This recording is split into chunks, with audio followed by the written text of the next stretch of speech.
It's one of those autos.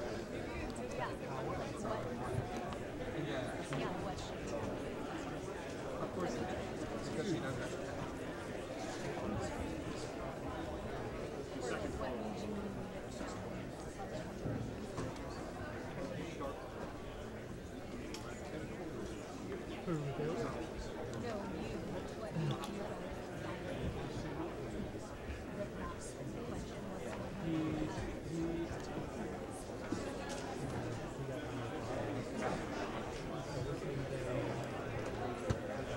He said that, and he's like, yeah, like,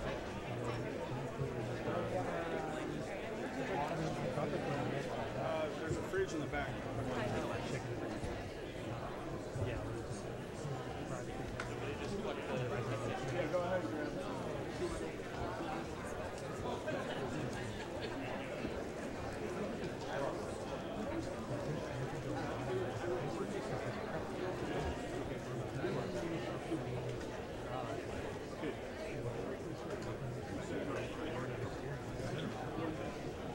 How cautious are you?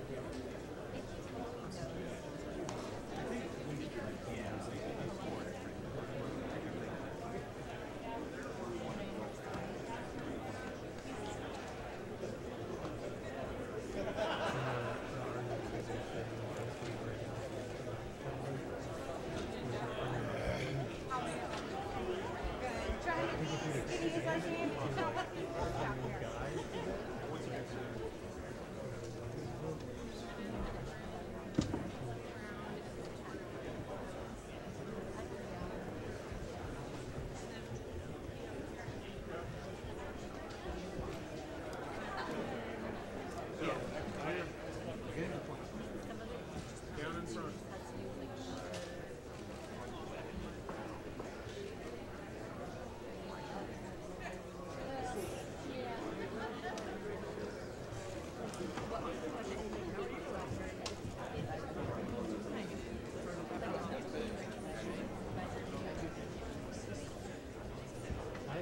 I like that.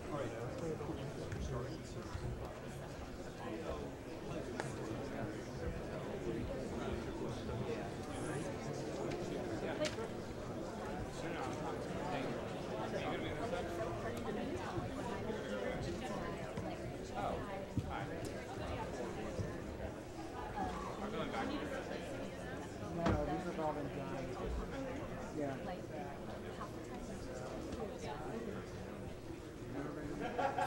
That's a geography. But yeah. But I think that's what I'm saying, like, you know, that we were specifically I mean, I'm just like not actually like Yeah. it didn't like I'm not criticizing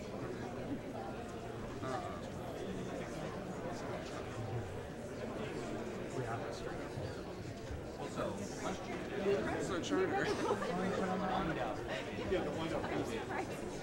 The wind up utility. But I can hook it to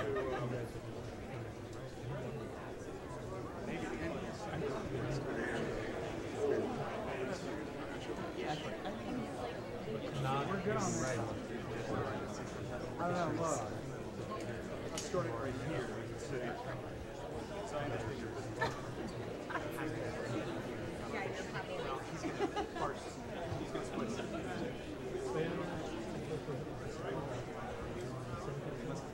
Black monetize user.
Right as we get it.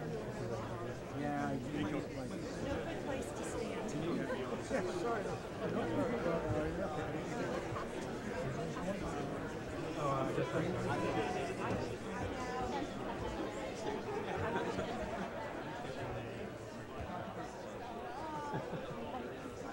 Like my whole game is like,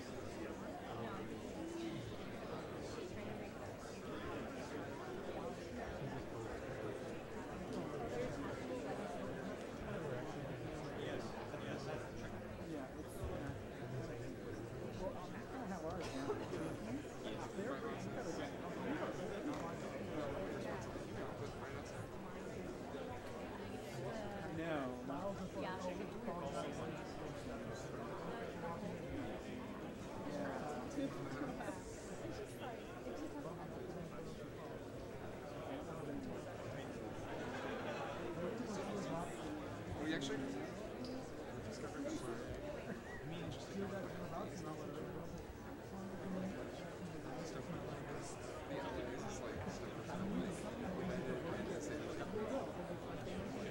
decision of like an informative where it's like either decide on this or do this right now.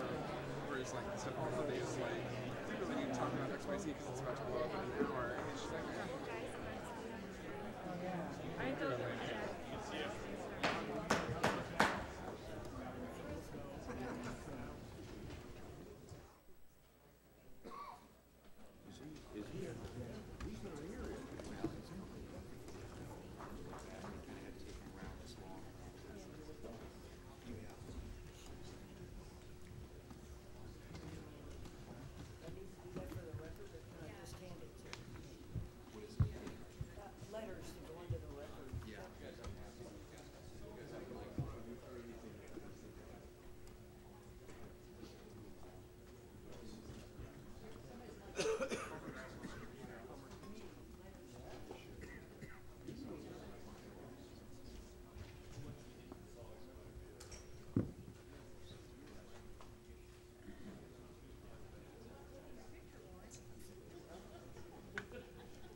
Committee will come to order.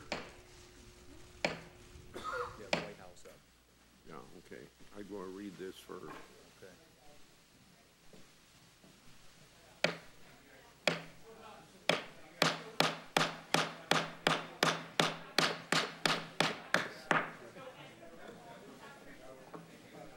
Before I call on Senator Whitehouse, Senator Feinstein asks permission to put letters and statements in the record, and without objection, they will be put in from the ACLU, the Electronic Privacy Information Center, the Association for Computing Machinery Public Policy Council, and Public Knowledge. Senator Whitehouse. Thank you, Chairman.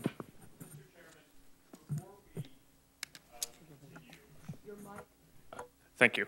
Mr. Chairman, I want to correct one thing that I said earlier in response to a question from Senator Leahy. He had asked if why we didn't ban Cambridge Analytica at the time when we learned about them in 2015, and I answered that what my what my understanding was that they were not on the platform, were not a app developer or advertiser. When I went back and met with my team afterwards, they let me know that Cambridge Analytica actually did start as an advertiser later in 2015. So we could have, in theory, banned them then. We made a mistake by not doing so, but I just wanted to make sure that I updated that, and because I misspoke or got that wrong earlier. White House. Thank you, Chairman. Welcome back, Mr. Zuckerberg. On the subject of bans, I just wanted to explore a little bit what these bans mean.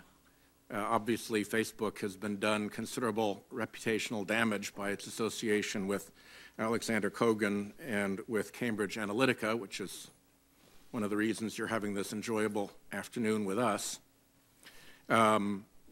Your testimony says that Alexander Kogan's app has been banned. Has he also been banned? Yes, my understanding is he has. So if he were to open up another account under a name and you were able to find it out, that would be taken, that would be closed down.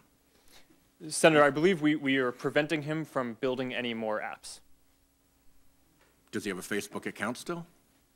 Senator, I believe the answer to that is no, but I can follow up with you afterwards. Okay. And with respect to Cambridge Analytica, your testimony is that first you required them to formally certify that they had deleted all improperly acquired data. Where did that formal certification take place? That sounds kind of like a quasi-official thing to formally certify. What did that entail? Senator, first, they sent us an email notice from their chief data officer telling us that they didn't have any of the data anymore, that they deleted it and weren't using it. And then later we followed up with, I believe, a full legal contract where they certified that they had deleted the data. In a legal contract? Yes, I believe so. Okay. And then you ultimately said that you have banned Cambridge Analytica. Who exactly is banned? What if they opened up Cranston, Rhode Island Analytica? Different corporate form, same enterprise. Would that enterprise also be banned? Senator, that is certainly the intent. Cambridge Analytica actually has a parent company, and we banned the parent company. And recently, we also banned a firm called AIQ, which I think is also associated with them. And if we find other firms that are associated with them, we will block them from the platform as well. Are individual principals, PALS, principals of the firm also banned? Senator, my understanding is we're blocking them from doing business on the platform, but I do not believe that we're blocking people's personal accounts. Okay. Can any customer amend your terms of service, or is the terms of service a take it or leave it proposition for the average customer? Senator, I think the terms of service are what they are, but the service is really defined by people because you get to choose what information you share, and the whole service is about which friends you connect to, which people you choose to connect to. My question would relate to Senator Graham held up that big fat document. It's easy to put a lot of things buried in a document that then later turn out to be of consequence. And all I wanted to establish with you is that that document that Senator Graham held up, that is not a negotiable thing with individual customers. That is a take it or leave it proposition for your customers to sign up to or not use the service. Senator, that's right on the terms of service, although we offer a lot of controls so people can configure the experience how they want. So last question on a different subject having to do with the authorization process that you are undertaking for entities that are putting up political content or so-called issue ad content. You've said that they all have to go through an authorization process before they do it. You said here, we will be verifying the identity. How do you look behind a shell corporation and find who's really behind it through your authorization process? Well, step back. Do you need to look behind shell corporations in order to find out who is really behind the content that's being posted? And if you may need to look behind a shell corporation, how will you go about doing that? How will you get back to the true, what lawyers would call beneficial owner of the site that is putting out the political material? Senator, are you referring to the verification of political and issue ads? Yes. And before that, political ads, yes. Yes. So what we're going to do is require a valid government identity, and we're going to verify the location. So we're going to do that so that way someone sitting in Russia, for example, couldn't say that they're in America and therefore able to run an election ad. But if they were running through a corporation domiciled in Delaware, you wouldn't know that they were actually a Russian owner. Senator, that's correct. Okay, thank you. My time has expired, and I appreciate the courtesy of the chair for the extra seconds. Thank you, Mr. Zuckerberg. Thank you, Mr. Chairman. Mr. Zuckerberg, I wanted to follow up on a statement that you made shortly before the break, just a few minutes ago. You said that there are some categories of speech, some types of content that Facebook would never want to have any part of, and it takes active steps to avoid disseminating, including hate speech, nudity, racist speech. I assume you also meant terrorist acts, threats of physical violence, things like that. Beyond that, would you agree that Facebook ought not be putting its thumb on the scale with regard to the content of speech, assuming it fits out of one of those categories that's prohibited? Senator, yes. There are generally two categories of content that we're very worried about. One are things that could cause real-world harm. So terrorism certainly fits into that. Self-harm fits into that. I would consider election interference to fit into that. And those are the types of things that I don't really consider there to be much discussion around whether those are good or bad topics. Yeah, and I'm not disputing that. What I'm asking is, once you get beyond those categories of things that are prohibited and should be, is it Facebook's position that it should not be putting its thumb on the scale? It should not be favoring or disfavoring speech based on its content, based on the viewpoint of that speech? Senator, in general, that's our position. One of the things that is really important, though, is that in order to create a service where everyone has a voice, we also need to make sure that people aren't bullied or basically intimidated or the environment feels unsafe for them. Okay. So when you say in general, that's the exception that you're referring to.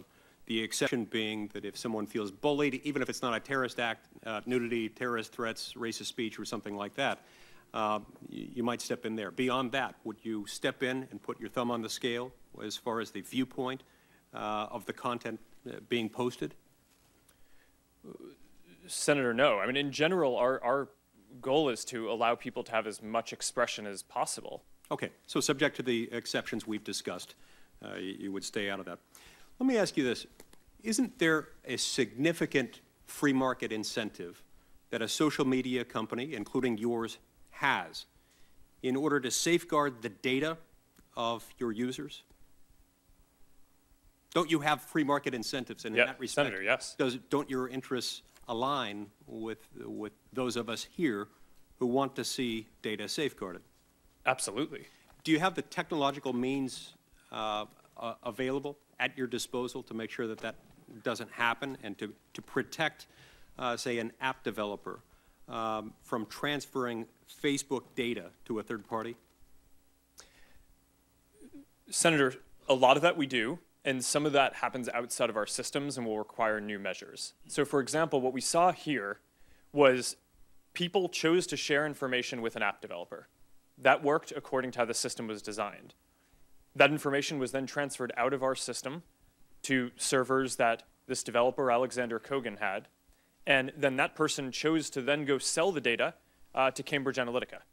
That is going to require much more active intervention and auditing from us to prevent going forward, because once it's out of our system, it is a lot harder for us to have a full understanding of what's happening.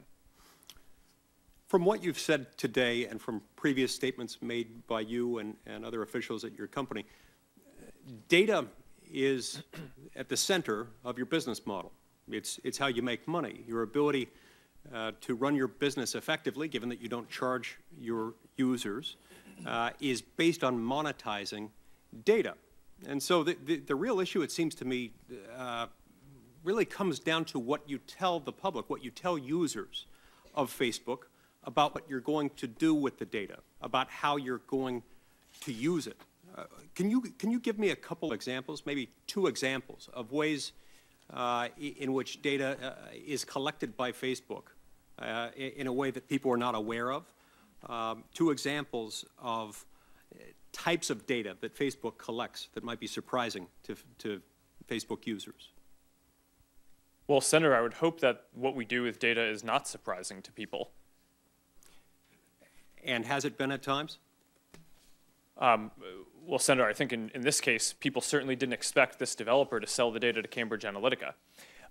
In general, there are 2 types of data that Facebook has. The vast majority, and then the first category, is content that people chose to share on the service themselves.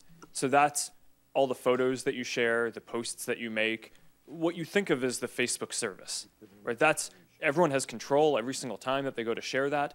They can delete that data anytime they want. Full control, the majority of the data.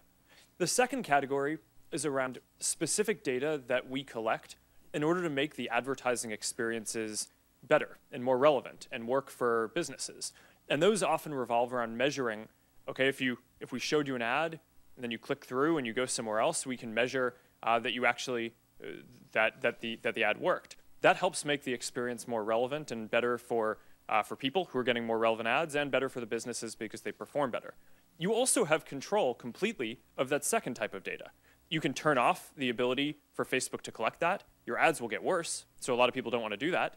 But you have complete control over what you do there as well. Senator Schatz.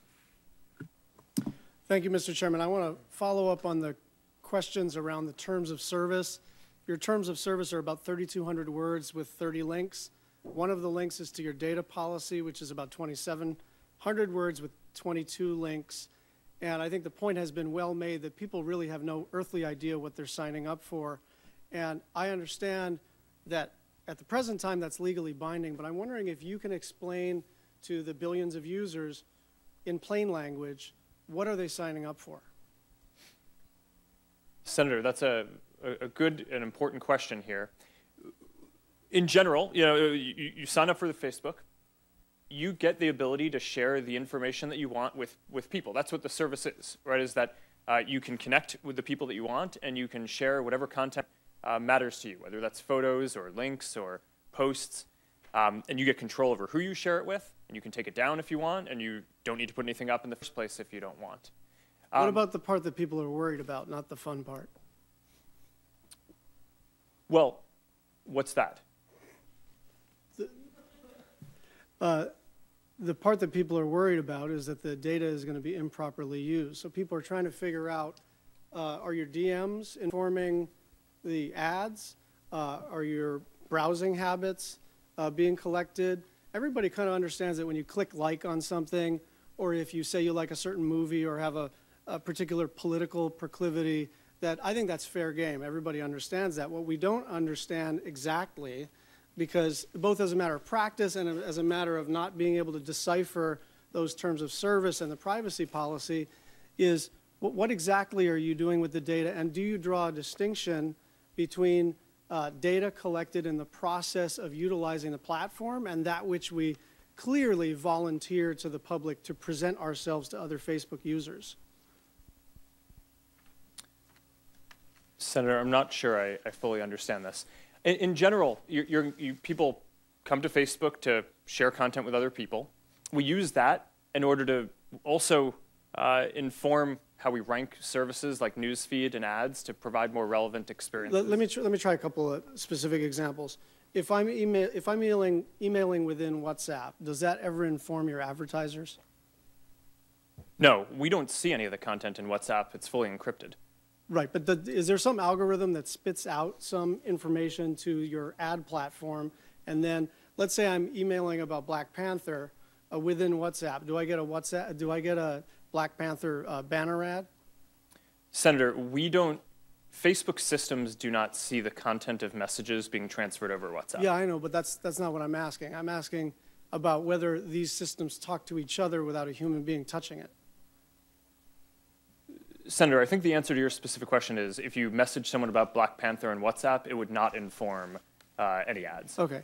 I want to follow up on Senator Nelson's original question, which is the question of ownership of the data. And I understand as a sort of matter of principle, you're saying, you know, we want our customers to have more rather than less control over the data. But I can't imagine that it's true as a legal matter that I actually own my Facebook data because you're the one monetizing it. Do you want to modify that to sort of express that as a statement of principle, a sort of aspirational goal? But it doesn't seem to me that we own our own data, otherwise we'd be getting a cut. Well, Senator, you own it in the sense that you choose to put it there, you could take it down any time, and you completely control the terms under which it's used. When you put it on Facebook, you are granting us a license to be able to show it to other people. I mean, that's necessary in order for the service to operate. Right, but so your definition of ownership is I sign up, I voluntarily, and I may delete my account if I wish, but that's basically it. Well, Senator, I think that the control is much more granular than that. You can choose each photo that you want to put up or each message, and you can delete those. And you don't need to delete your whole account. You have specific control. You can share different posts with different people. In the time I have left, I want to propose something to you and take it for the record. I read an interesting article this week by Professor Jack Balkin at Yale that proposes a concept of an information fiduciary. People think of fiduciaries as responsible primarily in the economic sense, but this is really about a trust relationship, like doctors and lawyers. Tech companies should hold in trust our personal data. Are you open to the idea of a information fiduciary enshrined in statute? Senator, I think it's certainly an interesting idea, and Jack is very thoughtful in this space, so I do think it deserves consideration. Thank you. Fisher. Thank you, Mr. Chairman. Thank you, Mr. Zuckerberg, for being here today. I appreciate your testimony. The full scope of a Facebook user's activity can print a very personal picture, I think. And additionally, you have those 2 billion users that are out there every month, and so we all know that's larger than the population of most countries. So how many data categories do you store, does Facebook store, on the categories that you collect? Senator, can you clarify what you mean by data categories? Well, there's some past reports that have been out there that indicate that that Facebook collects about 96 data categories for those 2 billion active users. That's 192 billion data points that are being generated, I think, at any time from consumers globally. So how many does Facebook store out of that? Do you store any? Senator, I'm not actually sure what that is referring to. On the points that you collect information, if we call those categories, how many do you store of information that you are collecting? Senator, the way I think about this is there are 2 broad categories. This probably doesn't line up with whatever the specific report that you were seeing is, and I can make sure that we follow up with you afterwards to get you the information you need on that. The 2 broad categories that I think about are content that a person has chosen to share and that they have complete control over. They get to control when they put it into the service, when they take it down, who sees it. And then the other category are data that are connected to making the ads relevant. You have complete control over both. You can turn off the data related to ads. You can choose not to share any content or control exactly who sees it or take down the content in the former category. And does Facebook store any of that? Yes.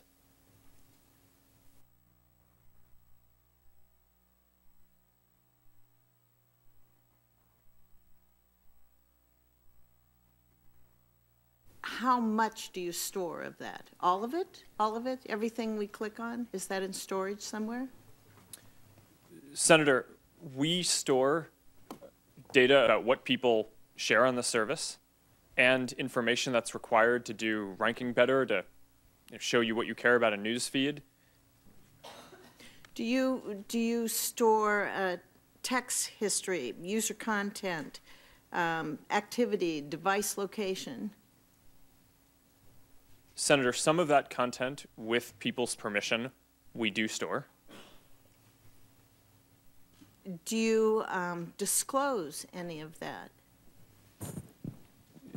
Yes, Senator, in order for people to share that information with Facebook, I believe that almost everything that you just said would be opt-in. Right. And the privacy settings, it's my understanding that they limit the sharing of that data with other Facebook users. Is that correct? Senator, yes. Okay. Every person gets to control who gets to see their content. And does that also limit the ability for Facebook to collect and use it? Senator, yes, there are controls that determine what Facebook can do as well. So, for example, people have a control about face recognition. If people don't want us to be able to help identify when they're in photos that their friends upload, then they can turn that off. Right. And then we won't store that kind of template for them. And there was some action taken by the FTC in 2011. And you wrote a Facebook post at the time on a public page on the internet that it used to seem scary to people, but as long as they could make their page private, they felt safe sharing with their friends online. Control was key. And you just mentioned control. Senator Hatch asked you a question and you responded there about complete control.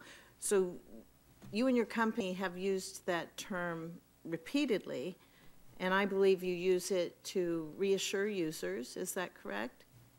That you do have control and complete control over this information? Well, Senator, this is how the service works. The core thing that Facebook is, and all of our services, WhatsApp, Right. Instagram, Messenger. So is this then a question of Facebook is about feeling safe, or are users actually safe? Is Facebook being safe?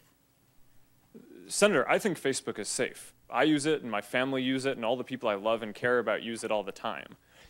These controls are not just to make people feel safe, it's actually what people want in the product. The reality is that when you, just think about how you use this yourself. You don't want to share, like you take a photo, you're not going to always send that to the same people. Sometimes you're going to want to text it to one person. Sometimes you might send it to a group. I bet you have a page. You'll probably want to put some stuff out there publicly so you can communicate with your constituents. There are all these different groups of people that someone might want to connect with, and those controls are very important in practice for the operation of the service, not just to build trust, although I think that providing people with control also does that, but actually in order to make it so that people can fulfill their goals with the service. Senator Coons. Thank you. Thank you, Chairman Grassley. Thank you, Mr. Zuckerberg, for joining us today. I think the whole reason we're having this hearing is because of a tension between two basic principles you've laid out. First, you've said about the data that users post on Facebook, you control and own the data that you put on Facebook. You've said some very positive, optimistic things about privacy and data ownership. But it's also the reality that Facebook is a for-profit entity that generated $40 billion in ad revenue last year by targeting ads. In fact, Facebook claims that advertising makes it easy to find the right people, capture their attention, and get results, and you recognize that an ad-supported service is, as you said earlier today, best aligned with your mission and values.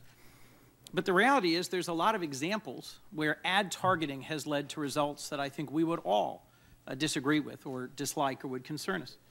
You've already admitted that Facebook's own ad tools allowed Russians to target users, voters, based on racist or anti-Muslim or anti-immigrant views, and that may have played a significant role in an election here in the United States. Just today, Time magazine posted a story saying that wildlife traffickers are continuing to use Facebook tools to advertise illegal sales of protected animal parts. And I am left questioning whether your ad targeting tools would allow other concerning practices like diet pill manufacturers targeting teenagers who are struggling with their weight, or allowing a liquor distributor to target alcoholics, or a gambling organization to target those with gambling problems. I'll give you one concrete example I'm sure you're familiar with. ProPublica back in 2016 highlighted that Facebook lets advertisers exclude users by race in real estate advertising. There was a way that you could say that this particular ad, I only want to be seen by white folks, not by people of color, and that clearly violates fair housing laws and our basic sense of fairness in the United States. And you promptly announced that that was a bad idea, you were going to change the tools, and that you would build a new system to spot and reject discriminatory ads that violate our commitment to fair housing. And yet a year later, a follow-up story by ProPublica said that those changes hadn't fully been made, and it was still possible to target housing advertisement in a way that was racially discriminatory. And my concern is that this practice of making bold and engaging promises about changes in practices and then the reality of how Facebook has operated in the real world are in persistent tension. Several different senators have asked earlier today about the 2011 FTC consent decree that required Facebook to better protect users' privacy. And there are a whole series of examples where there have been things brought to your attention where Facebook has apologized and has said we're going to change our practices and our policies, and yet there doesn't seem to have been as much follow-up as would be called for. At the end of the day, policies aren't worth the paper they're written on if Facebook doesn't enforce them. And I'll close with a question that's really rooted in an experience I had today as an avid Facebook user. I woke up this morning and was notified by a whole group of friends across the country asking if I had a new family or if there was a fake Facebook post of Chris Coons. I went to the one they suggested. It had a different middle initial than mine. And there's my picture with Senator Dan Sullivan's family. Same schools I went to, but a whole lot of Russian friends. Dan Sullivan's got a very attractive family, by the way. And keep that for the record there, Mr. Chairman. The friends who brought this to my attention included people I went to law school with in Hawaii and our own Attorney General in the state of Delaware. And fortunately, I've got great folks who work in my office. I brought it to their attention. They pushed Facebook, and it was taken down by midday. But I'm left worried about what happens to Delawareans who don't have these resources. It's still possible to find Russian trolls operating on the platform. Hate groups thrive in some areas of Facebook, even though your policies prohibit hate speech and you've taken strong steps against extremism and terrorists. But is a Delawarean who's not in the Senate going to get the same sort of quick response? I've already gotten input from other friends who say they've had trouble getting a positive response when they've brought to Facebook's attention a page that's, frankly, clearly violative of your basic principles. My core question is, isn't it Facebook's job to better protect its users? And why do you shift the burden to users to flag inappropriate content and make sure it's taken down? Senator, there are a number of important points in there, and I think it's clear that this is an area, content policy enforcement, that we need to do a lot better on over time. The history of how we got here is we started off in my dorm room with not a lot of resources and not having the AI technology to be able to proactively identify a lot of this stuff. So just because of the sheer volume of content, the main way that this works today is that people report things to us, and then we have our team review that. And as I said before, by the end of this year, we're going to have more than 20,000 people at the company working on security and content review because this is important.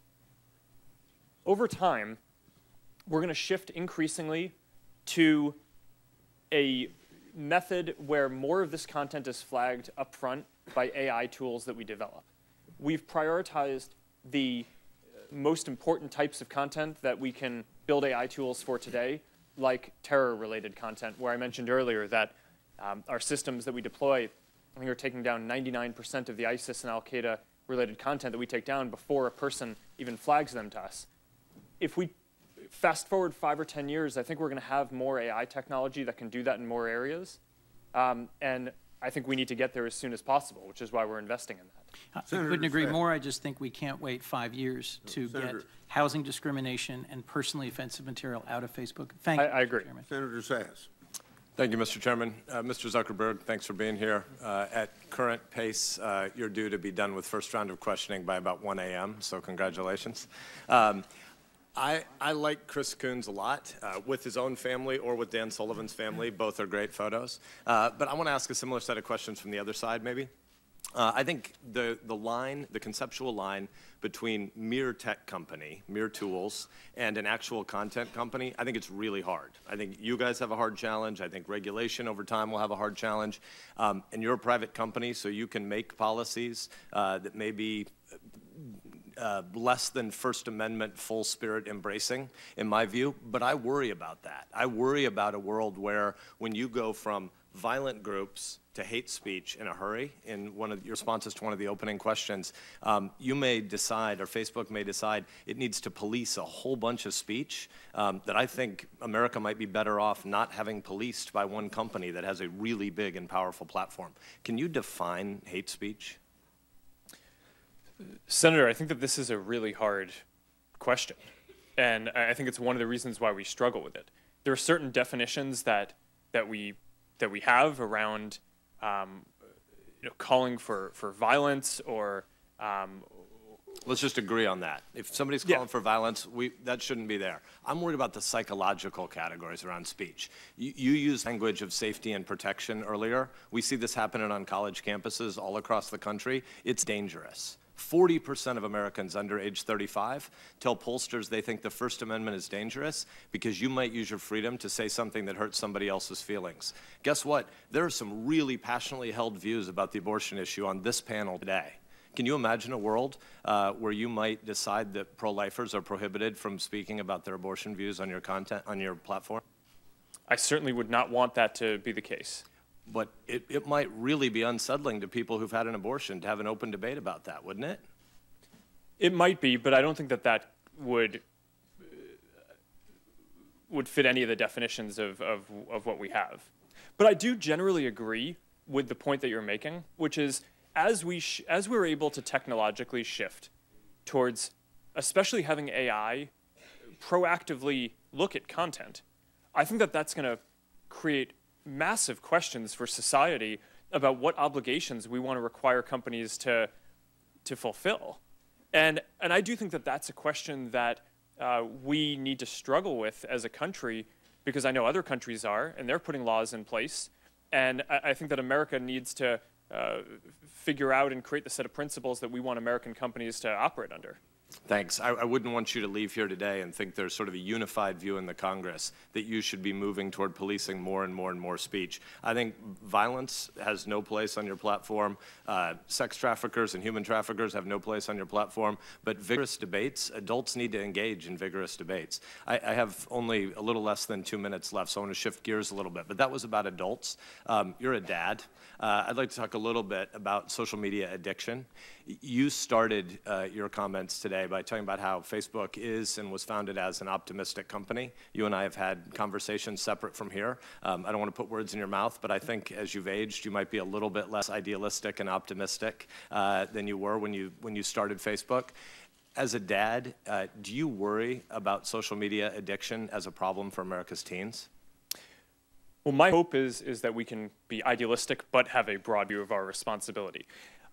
To your point about teens, this is certainly something that I think any parent thinks about, is how much do you want your kids using technology? At Facebook specifically, I view our responsibility as not just building services that people like, but building services that are good for people and good for society as well. So we study a lot of effects of well-being of our tools and broader technology. And like any tool, there are good and bad uses of it. What we find in general is that if you're using social media in order to build relationships, right? So you're sharing content with friends, you're interacting, then that is associated with all of the long-term measures of well-being that you would intuitively think of. Long-term health, long-term happiness, long-term feeling connected, feeling less lonely. But if you're using the internet and social media primarily to just passively consume content and you're not engaging with other people, then it doesn't have those positive effects and it could be negative. We're almost at time, so I want to ask you one more. Do social media companies hire consulting firms to help them figure out how to get more dopamine feedback loops so that people don't want to leave the platform? No, Senator. That's not how we talk about this or how we set up our product teams. We want our products to be valuable to people, and if they're valuable, then people choose to use them. Are you aware of other social media companies that do hire such consultants? Not sitting here today. Thanks. Senator Markey. Thank you, Mr. Chairman. In response to Senator Blumenthal's pointed questions, you refused to answer whether Facebook should be required by law to obtain clear permission from users before selling or sharing their personal information. So I'm going to ask it one more time. Yes or no? Should Facebook get clear permission from users before selling or sharing sensitive information about your health, your finances, your relationships? Should you have to get their permission? That's essentially the consent decree with the Federal Trade Commission that you signed in 2011. Should you have to get permission? Should the consumer have to opt in? Senator, we do require permission to use the system and to put information in there and for all the uses of it. I want to be clear, we don't sell information. So regardless of whether we could get permission to do that, that's just not a thing that we're going to go do. So would you support legislation? I have a bill, Senator Blumenthal referred to it, the Consent Act, that would just put on the books a law that said that Facebook and any other company that gathers information about Americans has to get their permission, their affirmative permission, before it can be reused for other purposes. Would you support that legislation to make it a national standard for not just Facebook, but for all the other companies out there, some of them bad actors? Would you support that legislation? Senator, in general, I think that principle is exactly right, and I think we should have a discussion around how to best No, but would codify you that. support legislation to back that general principle, that opt-in, that getting permission is the standard? Would you support legislation to make that the American standard? Europeans have passed that as a law. Facebook's going to live with that law beginning on May 25th. Would you support that as the law in the United States? Senator, as a principle, yes, I would. I think the details matter a lot. Right, and but now that assuming that we work out the details, you do support opt-in as the standard, getting permission affirmatively as the standard for the United States. Is that correct? Senator, I think that that's the right principle. And 100 billion times a day in our services, when people go to share content, they choose who they want to share So it affirmatively. you could support a law that enshrines that as the promise that we make to the American people, that permission has to be obtained before their information is used. Is that correct? Senator, yes, I've Okay. said that in principle. I think that makes sense, Okay. and the details matter. And I look forward to having our team work with you on fleshing that out. Right. So the next subject, because I want to, again, I want to make sure that we kind of drill down here. You earlier made reference to the Child Online Privacy Protection Act of 1999, which I am the author of. So that is the Constitution for child privacy protection online in the country, and I'm very proud of that. But there are no protections additionally for a 13, a 14, or a 15-year-old. They get the same protections that a 30-year-old or a 50-year-old get. So I have a separate piece of legislation to ensure that kids who are under 16 absolutely have a privacy bill of rights, and that permission has to be received from their parents or the children before any of their information is reused for any other purpose other than that which was originally intended. Would you support a child online privacy bill of rights for kids under 16 to guarantee that that information is not reused for any other purpose without explicit permission from the parents or the kids? Senator, I think as a general principle, I think protecting minors and protecting their privacy is extremely important. And we do a number of things on Facebook to do that already, which I'm happy to get into. And I appreciate it. I'm talking about a law. I'm talking about a law. Would you support a law to ensure that kids under 16 have this privacy bill of rights? I had this conversation with you in your office 7 years ago about this specific subject in Palo Alto. And I think that's really what the American people want to know right now. What is the protections? What are the protections that are going to be put on the books for their families, but especially for their children? Would you support a privacy bill of rights for kids where opt-in is the standard? Yes or no? Senator, I think that that's an important principle. I appreciate that. And I think we should. Do we need a law to protect those children? That's my question to you. Do you believe we need a law to do so? Yes or no? Senator, I'm not sure if we need a law, but I think that this is certainly a thing that deserves a lot of discussion. Again, I couldn't disagree with you more. We're leaving these children to the most rapacious commercial predators in the country who will exploit these children unless we absolutely have a law on the books. Please, and I think it is absolutely Please give a short answer. Senator, I look forward to having my team follow up to flesh out the details of it. I don't think this is a Senator difficult Flake. Senator Flake. issue to get a correct answer to. Thank you, Mr. Chairman. Thank you, Mr. Zuckerberg. Thanks for enduring so far. And I'm sorry if I plow old ground. I had to be away for a bit. Myself and Senator Coons, Senator Peters, and a few others were in the country of Zimbabwe just a few days ago.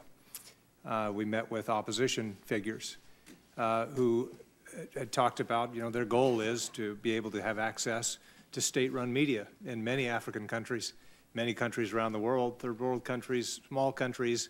The only traditional media is state-run. And we asked them how they get their message out, and it's through social media. Facebook provides a very valuable service in many countries for opposition leaders or others who simply don't have access, unless maybe just before an election, to traditional media. So that's very valuable, and I think we all recognize that. On the flip side, we've seen with the Rohingya, that example of where the state can use similar data or use this platform to go after people. You talked about what you're doing in that regard, hiring more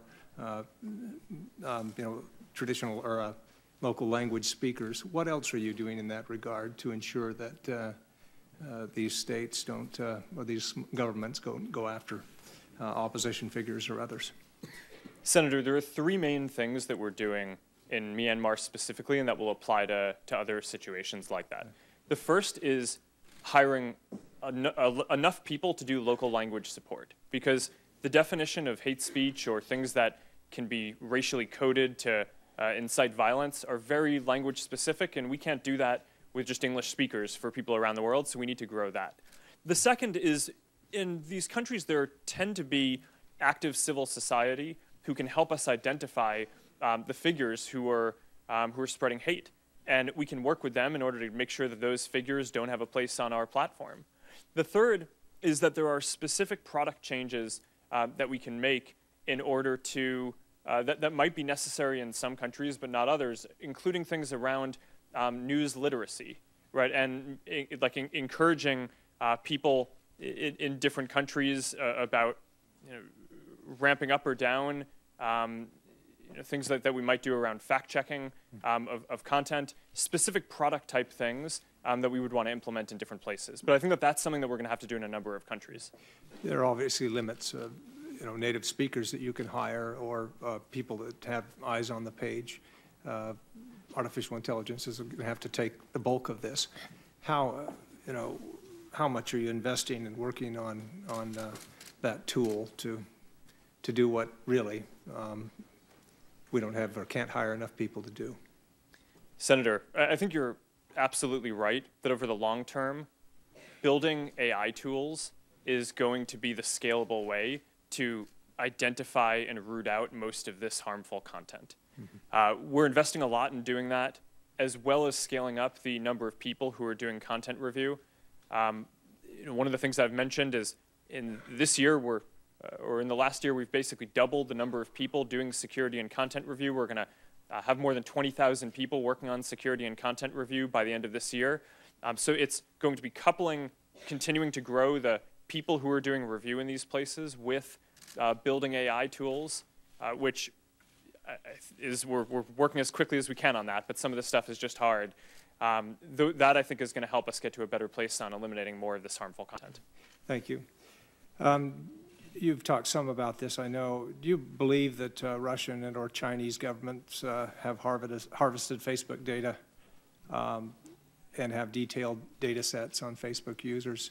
Has your forensic analysis shown you who else other than Cambridge Analytica downloaded this kind of data? Senator, we have kicked off an investigation of every app that had access to a large amount of people's data before we locked down the platform in 2014. That's underway. I imagine we'll find some things, and we are committed to telling the people who are affected when we do. I don't think sitting here today that we have specific knowledge of other efforts by those nation states, but in general, we assume that a number of countries are trying to abuse our systems. All right. Thank you. Thank you, Mr. Chairman. Person is Senator Hirano. Thank you, Mr. Chairman. Mr. Zuckerberg, the U.S. Immigration and Customs Enforcement has proposed a new extreme vetting initiative, which they have renamed Visa Life Cycle Vetting. That sounds less scary. They have already held an industry day that they advertised on the federal contracting website to get input from tech companies on the best way to, among other things, and I'm quoting ICE, exploit publicly available information such as media, blogs, public hearings, conferences, academic websites, social media websites such as Twitter, Facebook, and LinkedIn to extract pertinent information regarding targets. And basically what they want to do with these targets is to determine, and again I'm quoting the ICE's own document, they want, ICE has been directed to develop processes that determine and evaluate an applicant's, i.e. target's probability of becoming a positively contributing member of society, as well as their ability to contribute to national interests in order to meet the executive order, that is the president's executive order. And then ICE must also develop a mechanism or methodology that allows them to assess whether an applicant intends to commit criminal or terrorist acts after entering the United States. The question to you is, does Facebook plan to cooperate with this extreme vetting initiative and help the Trump administration target people for deportation or other ICE enforcement? Senator, I don't know that we've had specific conversations around that. In general, well, if you were asked to provide or cooperate with ICE so that they could determine whether somebody's going to commit a crime, for example, or become fruitful members of our society, would you cooperate? We would not proactively do that. We cooperate with law enforcement in two cases. One is if we become aware of an imminent threat of harm, then we will proactively reach out to law enforcement, as we believe is our responsibility to do. The other is when law enforcement reaches out to us with a valid legal subpoena or request for data. In those cases, if their request is overly broad or we believe it's not a legal request, then we're going to push back aggressively. Well, let's assume that ICE doesn't have a law, there's no law or rule that requires that Facebook cooperate to allow them to get this kind of information so that they can make those kinds of assessments. It sounds to me as though you would decline. Senator, that is correct. Is there some way that, well, I know that you determine what kind of content would be deemed harmful. So do you believe that ICE can even do what they are talking about, namely through a combination of various kinds of information, including information that they would hope to obtain from entities such as yours, predict who will commit crimes or present a national security problem? Do you think that's even doable? Senator, I'm not familiar enough with what they're doing to offer an informed opinion on that. Well, you have to make assessments as to what constitutes hate speech. That's pretty hard to do.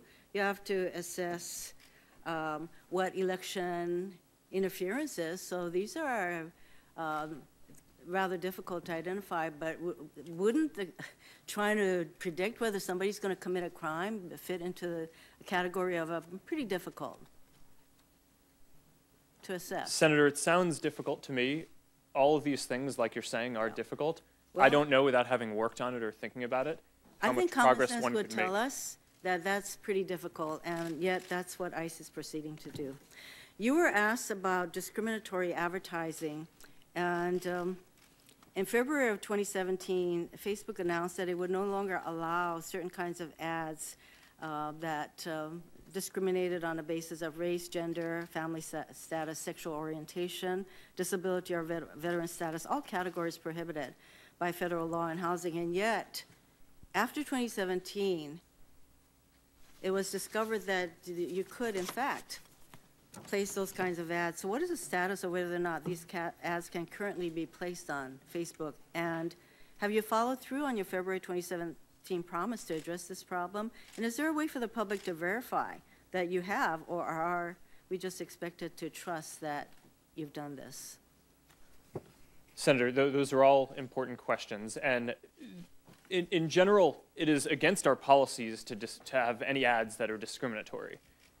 Well, you said that you wouldn't allow it, but then, what is it, ProPublica could place these ads even after you said you would no longer allow these kinds of ads. So what assurance do we have from you that this is going to stop? Well, two things. One is that we've removed the ability to exclude ethnic groups and other sensitive categories from ad targeting. So that just isn't a feature that's even available anymore. For some of these cases where it may make sense to target proactively a group, the enforcement today is still, we review ads, we screen them up front, but most of the enforcement today is still that our community flags issues for us when they come up. So if the community flags that issue for us, then our team, which has thousands of people working on it, should take down. We'll make some mistakes, but we try to make as few as possible. Over time, I think the strategy would be to develop more AI tools that can more proactively identify those types of content and do that filtering up front. So it's a work in progress. Thank you, Senator Verono. Senator Sullivan's up next. Thank you, Mr. Chairman. And Mr. Zuckerberg, quite a story, right? Dorm room to the global behemoth that you guys are, only in America. Would you agree with that? Senator, mostly in America. You couldn't do this in China, right? Or what you did in 10 years. Well, Senator, there are some very strong Chinese internet companies. Right, but you're supposed to answer yes to this question. Okay, come on, I'm trying to help you, right? I mean, give me a break. You're in front of a bunch of... The answer is yes, okay? So thank you. Now, your testimony, you have talked about a lot of power.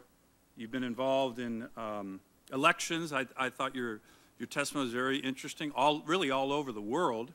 The Facebook, 2 billion users, over 200 million Americans, 40 billion in revenue. I believe you and Google have almost 75% of the digital advertising in the U.S. One of the key issues here is Facebook too powerful? Are you too powerful? And do you think you're too powerful? Well, Senator, I think most of the time when people talk about our scale, they're referencing that we have 2 billion people in our community. And I think one of the big questions that we need to think through here is the vast majority of those 2 billion people are outside of the U.S. And I think that that's something that, to your point, that Americans should be proud of. Okay, and when I brought up the Chinese internet companies, I think that that's a real strategic and competitive threat that in American technology policy we should be thinking about. Let me get to another point here real quick. I don't want to interrupt, but you know, when you look at kind of the history of this country and you look at the history of these kind of hearings, right? You're a smart guy. You read a lot of history. When companies become big and powerful and accumulate a lot of wealth and power, what typically happens from this body is there's a instinct to either regulate or break up, right? Look at the history of this nation. You have any thoughts on those two policy approaches? Well, Senator, I'm not the type of person who thinks that all regulation is bad. So I think the internet is becoming increasingly important in people's lives, and I think we need to have a full conversation about what is the right regulation, not whether it should be or shouldn't be. Let me talk about the tension there, because I think it's a good point, and I appreciate you mentioning that. You know, one of my worries on regulation, again, with a company of your size, you're saying, hey, we might be interested in being regulated, but as you know, regulations can also cement the dominant power. So what do I mean by that? You know, you have a lot of lobbyists. I think every lobbyist in town is involved in this hearing in some way or another, a lot of powerful interests. You look at what happened with Dodd-Frank. That was supposed to be aimed at the big banks, the regulations ended up empowering the big banks and keeping the small banks down. Do you think that that's a risk, given your influence, that if we regulate, we're actually going to regulate into you into a position of cemented authority, when one of my biggest concerns about what you guys are doing is that the next Facebook, which we all want, the guy in the dorm room, we all want that to start it, that you are becoming so dominant that we're not able to have that next Facebook. What are your views on that?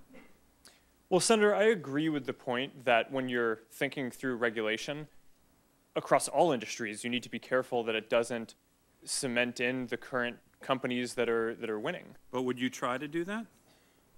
Isn't that the normal inclination of a company to say, hey, I'm going to hire the best guys in town and I'm going to cement in an advantage? You wouldn't do that if we were regulating you?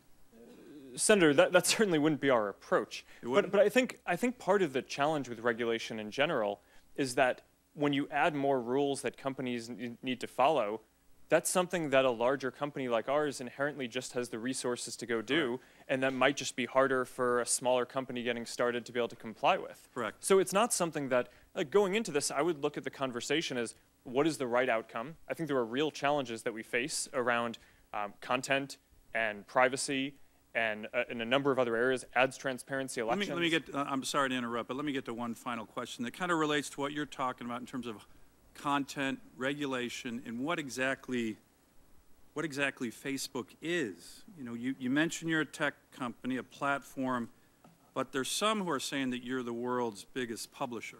I think about 140 million Americans get their news from Facebook, and when you mentioned to Senator Cornyn, you said you are responsible for your content. So which are you? Are you a tech company, or are you the world's largest publisher? Because I think that goes to a really important question on what form of regulation or government action, if any, we would take. Senator, this is a really big question.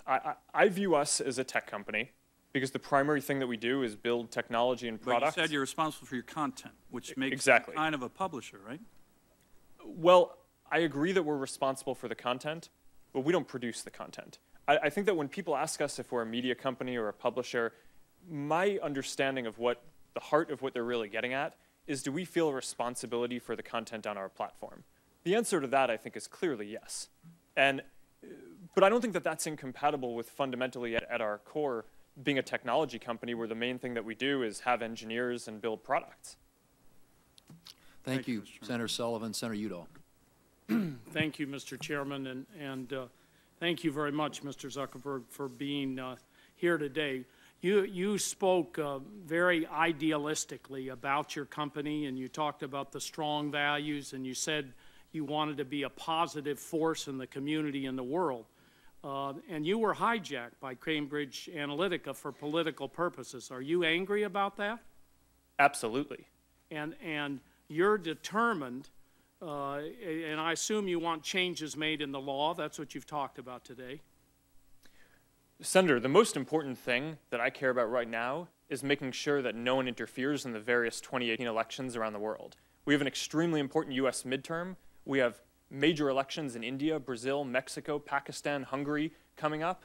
And we're going to take a number of measures, from building and deploying new AI tools that take down fake news, to growing our security team to more than 20,000 people, to making it so that we verify every advertiser who's doing political and issue ads, to make sure that that kind of interference that the Russians were able to do in 2016 is going to be much harder for anyone to pull off in the future. And I think you've said earlier that you support the Honest Ads Act, and so I assume that means you want changes in the law in order to effectuate exactly what you talked about. Senator, yes, we support the Honest Ads Act. And so we're implementing it. Are you going to come back up here and be a strong advocate to see that that law is passed? Senator, the biggest thing that I think we can do is implement it. Well, that's a kind of a yes or no question there. I hate to interrupt you, but are you going to come back and be a strong advocate? You're angry about this. You think there ought to be change. There ought to be a law put in place. Are you going to come back and be an advocate to get a law in place like that?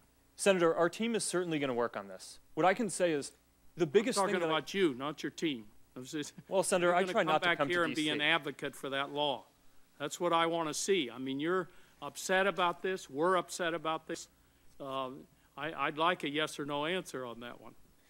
Senator, I'm posting and speaking out publicly about how important this is. I don't come to Washington, D.C. too often. I'm going to direct my team to focus on this. And the biggest thing that I feel like we can do is implement it, which we're doing. Well, the biggest thing you can do is to be a strong advocate yourself, personally, here in Washington. Just let me make that clear.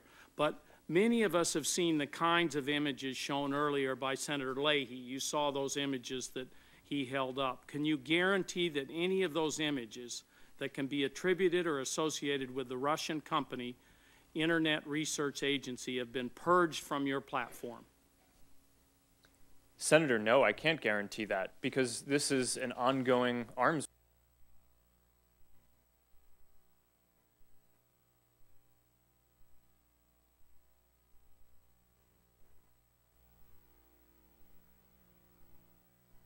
race. As long as there are people sitting in Russia whose job it is to try to interfere with elections around the world, this is going to be an ongoing conflict. What I can commit is that we're going to invest significantly because this is a top priority to make sure that people aren't spreading misinformation or trying to interfere in elections on Facebook. But I don't think it would be a realistic expectation to assume that as long as there are people who are employed in Russia for whom this is their job, that we're going to have zero amount of that or that we're going to be 100% successful at preventing that. Now, beyond disclosure of online ads, what specific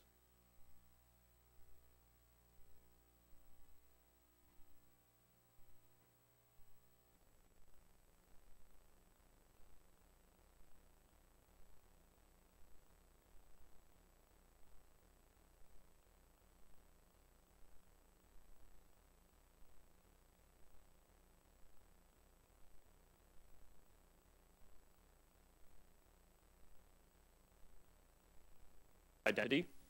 The second is verifying their location. So if you're sitting in Russia, for example, and you say that you're in the U.S., then we'll be able to make it a lot harder to do that because what we're actually going to do is mail a code to the address that you say you're at. And if you can't get access to that code, then you're not going to be able to run ads. Yeah. Now, Facebook is creating an independent group to study the abuse of social media in elections. You've talked about that. Will you commit that all findings of this group are made public no matter what they say about Facebook or its business model? Yes or no answer? Senator, that's the purpose of this group, is that Facebook does not get to control what these folks publish. These are going to be independent academics, and Facebook has no prior publishing control. They'll be able to do the studies that they're doing and publish the results. And you're fine with them being public? And what's the timing on getting those out? Senator, we're kicking off the research now. Our goal is to focus on both providing ideas for preventing interference in 2018 and beyond, and also for holding us accountable to making sure that the measures that we put in place are successful in doing that. So I would hope that we will start to see the first results later this year. Thank you, Mr. Chairman. Thank you, Senator Udall. Senator Moran is up next, and I would just say again, for the benefit of those who are here, that after a couple of more questioners, we'll probably give the witness another short break. Thank you. We're getting about almost two-thirds through the list of members who are here to ask questions. Senator Moran. Mr. Chairman, thank you. Mr. Zuckerberg, thank you for your, I'm over here. Thank you for your testimony, and thank you for your presence here today. On March the 26th of this year, the FTC confirmed that it was investigating Facebook to determine whether its privacy practices violated the FTC Act or the consent order that Facebook entered into with the agency in 2011. I chair the Commerce Committee subcommittee that has jurisdiction over the Federal Trade Commission. I remain interested in Facebook's assertion that it rejects any suggestion of violating that consent order. Part 2 of that consent order requires that Facebook, quote, clearly and prominently display notice and obtain users' affirmative consent before sharing their information with, quote, any third party. My question is, how does the case of approximately 87 million Facebook friends having their data shared with a third party due to the consent of only 300,000 consenting users not violate that agreement? Well, Senator, like I said earlier, I mean, our view is that we believe that we are in compliance with the consent order, but I think that we have a broader responsibility to protect people's privacy even beyond that. And in this specific case, the way that the platform worked, or that you could sign into an app and bring some of your information and some of your friends' information, is how we explained it would work. People had settings to that effect. We explained and they consented to it working that way. And the system basically worked as it was designed. The issue is that we designed the system in a way that wasn't good. And now we, starting in 2014, have changed the design of the system so that way it just massively restricts the amount of data access that a developer can get. Going forward, I'm sorry, the 300,000 people, they were treated in a way that was appropriate. They consented, but you're not suggesting that the friends consented. Senator, I believe that we rolled out this developer platform and that we explained to people how it worked and that they did consent to it. It makes sense, I think, to go through the way the platform works. I mean, it's in 2007, we announced the Facebook developer platform, and the idea was that you wanted to make more experiences social, right? So, for example, if you might want to have a calendar that can have your friends' birthdays on it, or you might want your address book to have your friends' pictures in it, or you might want a map that can show your friends' addresses on it. In order to do that, we needed to build a tool that allowed people to sign into an app and bring some of their information and some of their friends' information to those apps. We made it very clear that this is how it worked, and when people signed up for Facebook, they signed up for that as well.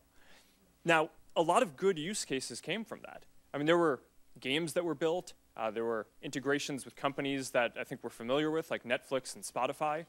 But over time, what became clear was that that also enabled some abuse. And that's why in 2014, we took the step of changing the platform, so now when people sign into an app, you do not bring some of your friends' information with you. You're only bringing your own information, and you're able to connect with friends who have also authorized that app directly. Let me turn to your bug bounty program. Our subcommittee has had a hearing in regard to bug bounty. Your press release indicated that was one of the 6 changes that Facebook initially offered to crack down on platform abuses was to reward outside parties who find vulnerabilities. One concern I have regarding the utility of this approach is that the vulnerability disclosure programs are normally geared toward identifying unauthorized access to data, not pointing out data sharing arrangement that likely could harm someone, but technically abide by complex consent agreements. How do you see the bug bounty program that you've announced addressing the issue of that? Sorry, could you clarify what specific? How do you see that the bug bounty program that you are and have announced will deal with the sharing of information not permissible as compared to just unauthorized access to data? Senator, I'm not actually sure I understand this enough to speak to that specific point, and I can have my team follow up with you on the details of that. In general, bounty programs are an important part of the security arsenal for hardening a lot of systems. I think we should expect that we're going to invest a lot in hardening our systems ourselves, and that we're going to audit and investigate a lot of the folks in our ecosystem. But even with that, having the ability to enlist other third parties outside of the company to be able to help us out by giving them an incentive to point out when they see issues, I think is likely going to help us improve the security of the platform overall, which is why we did this. Thank you, Mr. Zuckerberg. Thank you, Senator Moran. Next up, Senator Booker. Thank you, Mr. Chairman. Hello, Mr. Zuckerberg. As you know, much of my life has been focused on low-income communities, poor communities, working-class communities, and trying to make sure they have a fair shake. This country has a very bad history of discriminatory practices towards low-income Americans and Americans of color, from the redlining, FHA practices, even to more recently, discriminatory practices in the mortgage business. I've always seen technology as a promise to democratize our nation, expand access, expand opportunities.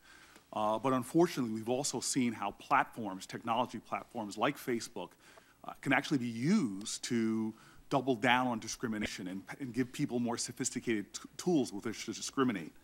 Now, in 2016, ProPublica revealed that advertisers could use ethnic affinity, a user's race, to market categories to potentially discriminate overall against Facebook users in the areas of housing, employment, and credit, echoing a dark history in this country, and also in violation of federal law.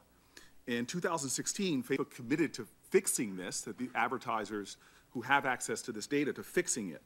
But unfortunately, a year later, as ProPublica's article showed, they found that the system Facebook built was still allowing housing ads without applying to go forward, without applying these new restrictions that were put on. Facebook then opted in a system that's very similar to what we've been talking about with Cambridge Analytica, that they could self-certify that they were not engaging in these practices and complying with federal law, using this self-certification way to overcome and to comply with, rather, Facebook's anti-discrimination policy. Unfortunately, in a recent lawsuit, as of February 2018, alleges that discriminatory ads were still being created on Facebook, still disproportionately impacting low-income communities and communities of color. Given the fact that you allowed Cambridge Analytica to self-certify in a way that I think, at least I think you've expressed regret over, is self-certification the best and strongest way to safeguard against the misuse of your platform and protect the data of users and not let it be manipulated in such a discriminatory fashion? Senator, this is a very important question. And, you know, in general, I think over time we're going to move towards more proactive review with more AI tools to help flag problematic content. In the near term, we have a lot of content on the platform, and it's hard to review every single thing up front. We do a quick screen. But I agree with you that I think in this specific case, I'm not happy with where we are, and I think it makes sense to really focus on making sure that these areas get more review sooner. And I know you understand that there is a growing distrust. I know a lot of civil rights organizations have met with you about Facebook's sense of urgency to address these issues. There's a distrust that stems from the fact, and I know I've had conversations with leaders in Facebook about the lack of diversity in the tech sector as well. People who are writing these algorithms, people who are actually policing for this data, policing for these problems. Are they going to be a part of a more diverse group that's looking at this? You're looking to hire, as you said, 5,000 new positions for, among other things, reviewing content. But we know in your industry, the inclusivity, that it's a real serious problem that you are an industry that lacks diversity in a very dramatic fashion. It's not just true with Facebook, it's true with the tech area as well. And so it's very important for me to communicate that larger sense of urgency and what a lot of civil rights organizations are concerned with. And we should be working towards a more collaborative approach. And I'm wondering if you'd be open to opening your platform for civil rights organizations to really audit a lot of these companies dealing in areas of credit and housing, to really audit what is actually happening and better have more transparency in working with your platform. Senator, I think that's a very good idea, and I think we should follow up on the details of that. I also want to say that there was an investigation, something that's very disturbing to me, is the fact that there have been law enforcement organizations that use Facebook's platform to surveil African-American organizations like Black Lives Matter. I know you've expressed support for the group, and Philando Castile's killing was broadcast live on Facebook. But there are a lot of communities of color worried that that data can be used to surveil groups like Black Lives Matter, like folks who are trying to organize against substantive issues of discrimination in this country. Is this something that you're committed to addressing and to ensuring that the freedoms that civil rights activists and others are not targeted, or their work not being undermined, or people not using your platform to unfairly surveil and try to undermine the activities that those groups are doing? Yes, Senator. I think that that's very important. We're committed to that. And in general, unless law enforcement has a very clear subpoena or ability or reason to get access to information, we're going to push back on that across the board. And then I'd just like for the record, because my time has expired, but there's a lawsuit against Facebook about discrimination, and you moved for the lawsuit to be dismissed because no harm was shown. Could you please submit to the record, could you believe that people of color were not recruited for various economic opportunities or being harmed? Can you please clarify why you moved to dismiss that lawsuit for the record? For the record. Thank you. Senator Heller's up next. Go to you. All right, Mr. Chairman, thank you. Appreciate the time, and thank you for being here. I'm over here. Thanks. And thank you for taking time. I know it's been a long day, and I think you're at the final stretch here, but I'm glad that you are here. Yesterday, Facebook sent out a notification to 87 million users that information was given to Cambridge Analytica without their consent. My daughter was one of the 87 million, and 6 of my staff, all from Nevada, received this notification. Can you tell me how many Nevadans were among the 87 million that received this notification? Senator, I don't have this broken out by state right now, but I can have my team follow up with you to get you the information. Okay, okay. I figured that would be the answer. If after hearing this, going through this hearing, and Nevadans no longer want to have a Facebook account, if that's the case, if a Facebook user deletes their account, do you delete their data? Yes.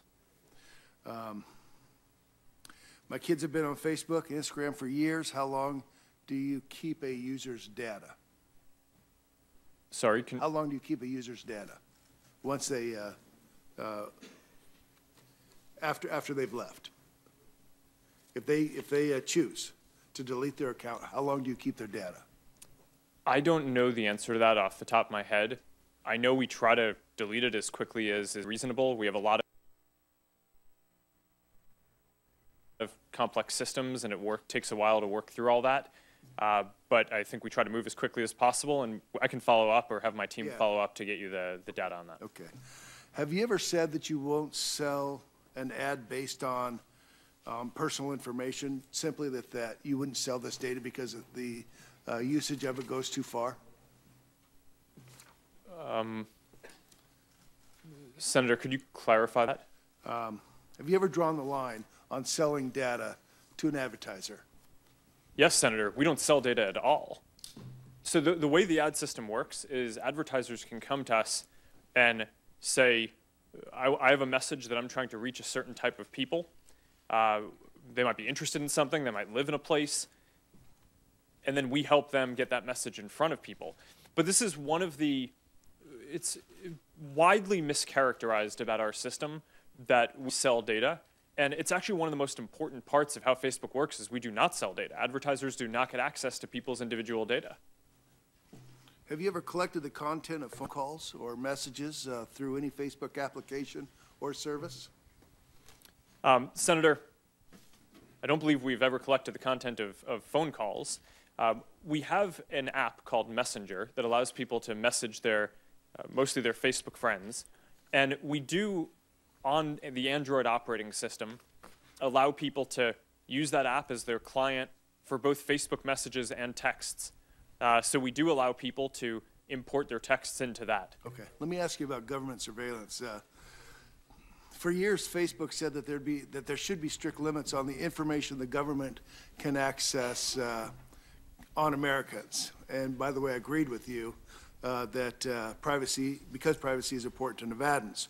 You argued that Facebook users wouldn't trust you if they thought you were giving their private information to the intelligence community. Yet you use and sell the same data to make money. And in the case of Cambridge Analytica, you don't even know how it's used after you sell it. Can you tell us why this isn't hypocritical? Well, Senator, once again, we don't sell any data to anyone. We don't sell it to advertisers, and we don't sell it to developers. What we do allow is for people to sign into apps and bring their data, and it used to be the data of some of their friends, but now it isn't, with them. And that, I think, makes sense. I mean, that's basic data portability, the ability that you own the data, you should be able to take it from one app to another if you'd like. Do you believe you're more responsible with millions of Americans' personal data than the federal government would be? Yes. But Senator, your point about surveillance, I think that there's a very important distinction to draw here, which is that when organizations do surveillance, people don't have control over that. But on Facebook, everything that you share there, you have control over. You can say, I don't want this information to be there. You have full access to understand every piece of information that Facebook might know about you, and you can get rid of all of it. And I don't know of any other any surveillance organization in the world that operates that way, which is why I think that comparison just isn't really apt here. With you here today, do you think you're a victim? No. Do you think Facebook as a company is a victim? Senator, no. I think we have a responsibility to protect everyone in our community from anyone in our ecosystem who is going to potentially harm them. And I think that we haven't done enough historically, and we need to step up and do more. Do you consider the 87 million users, do you consider them victims? Senator, I think,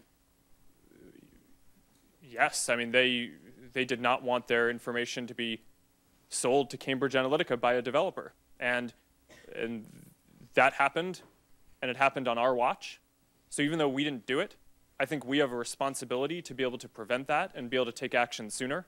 And we're committing to make sure that we do that going forward, which is why the steps that I announced before are now, the two most important things that we're doing are locking down the platform to make sure that developers can't get access to that much data so this can't happen again going forward, which I think is largely the case since 2014. And going backwards, we need to investigate every single app that might have had access to a large amount of people's data to make sure that no one else was misusing it. And if we find that they are, we're going to get into their systems, do a full audit, make sure they delete it, and we're going to tell everyone who's affected. Mr. Chairman, thank you, Senator Heller. We'll go to Senator Peters and then into the break, and then Senator Tillis coming out of the break. So, Senator Peters. Thank you, Mr. Chairman. Mr. Zuckerberg, thank you for being here today. You know, you've talked about your very humble beginnings in starting Facebook in your dorm room, which I appreciated that story, but certainly Facebook has changed an awful lot over a relatively short period of time. When Facebook launched its timeline feature, consumers saw their friends post chronologically was the process. But Facebook has since then changed to a timeline driven by some very sophisticated algorithms. And I think it has left many people as a result of that asking, you know, why am I seeing this, this feed? And why am I seeing this right now? And now, in light of the Cambridge Analytica issue, Facebook users are asking, I think, some new questions right now. Can I believe what I'm seeing? And who has access to this information about me? So I think it's safe to say, very simply, that Facebook is losing the trust of an awful lot of Americans as a result of this incident. And I think an example of this is something that I've been hearing a lot from folks that have been coming up to me and talking about really kind of experience they've had where they're having a conversation with friends, not on the phone, just talking, and then they see ads popping up fairly quickly on their Facebook. So I've heard constituents fear that Facebook is mining audio from their mobile devices for the purpose of ad targeting, which I think speaks to this lack of trust that we're seeing here. But and I understand there's some technical issues and logistical issues for that to happen, but for the record, I think it's clear, saying I hear it all the time, including from my own staff. Yes or no, does Facebook use audio obtained from mobile devices to enrich personal information about its users? No. Good. Well, Senator, let me be clear on this. I mean, so you're talking about this conspiracy theory that gets passed around that we listen to what's going on your microphone and use that for ads. Right. We don't do that.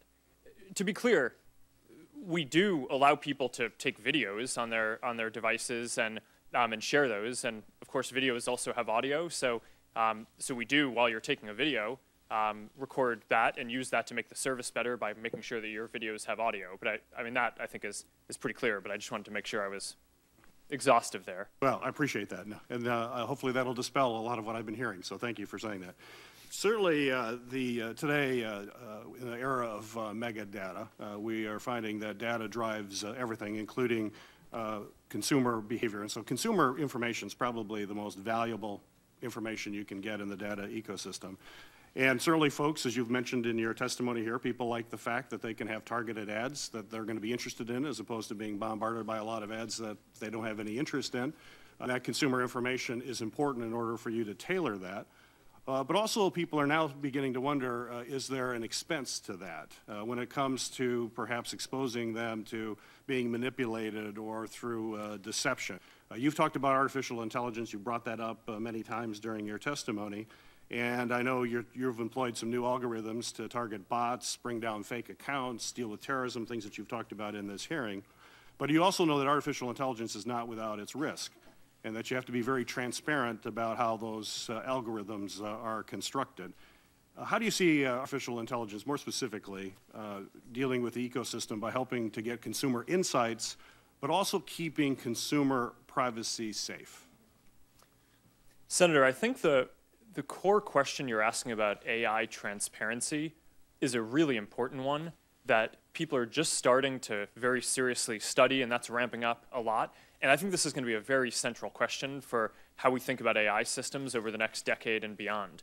Right now, a lot of our AI systems make decisions in ways that people don't really understand. Right. And I don't think that in 10 or 20 years in the future that we all want to build, we want to end up with systems that people don't understand how they're making decisions. So doing the research now to make sure that these systems can have those principles as we're developing them, I think is certainly an extremely important thing. Well, you bring up the principles because, as you're well aware, AI systems, especially in very complex environments when you have machine learning, it's sometimes very difficult to understand, as you mentioned, exactly how those decisions were arrived at. There's examples of how decisions are made on a discriminatory basis, and that it can compound if you're not very careful about how that occurs. And so is your company, you mentioned principles, is your company developing a set of principles that are going to guide that development? And would you provide details to us as to what those principles are and how they will help deal with this issue? Yes, Senator. I can make sure that our team follows up and gets you the information on that. And we have a whole AI ethics team that is working on developing basically the technology. It's not just about philosophical principles. It's also a technological foundation for making sure that this goes in the direction that we want. Thank you. Thank you, Senator Peters. We'll recess for 5 and come back in. So we'll give Mr. Zuckerberg a quick break here. Thanks.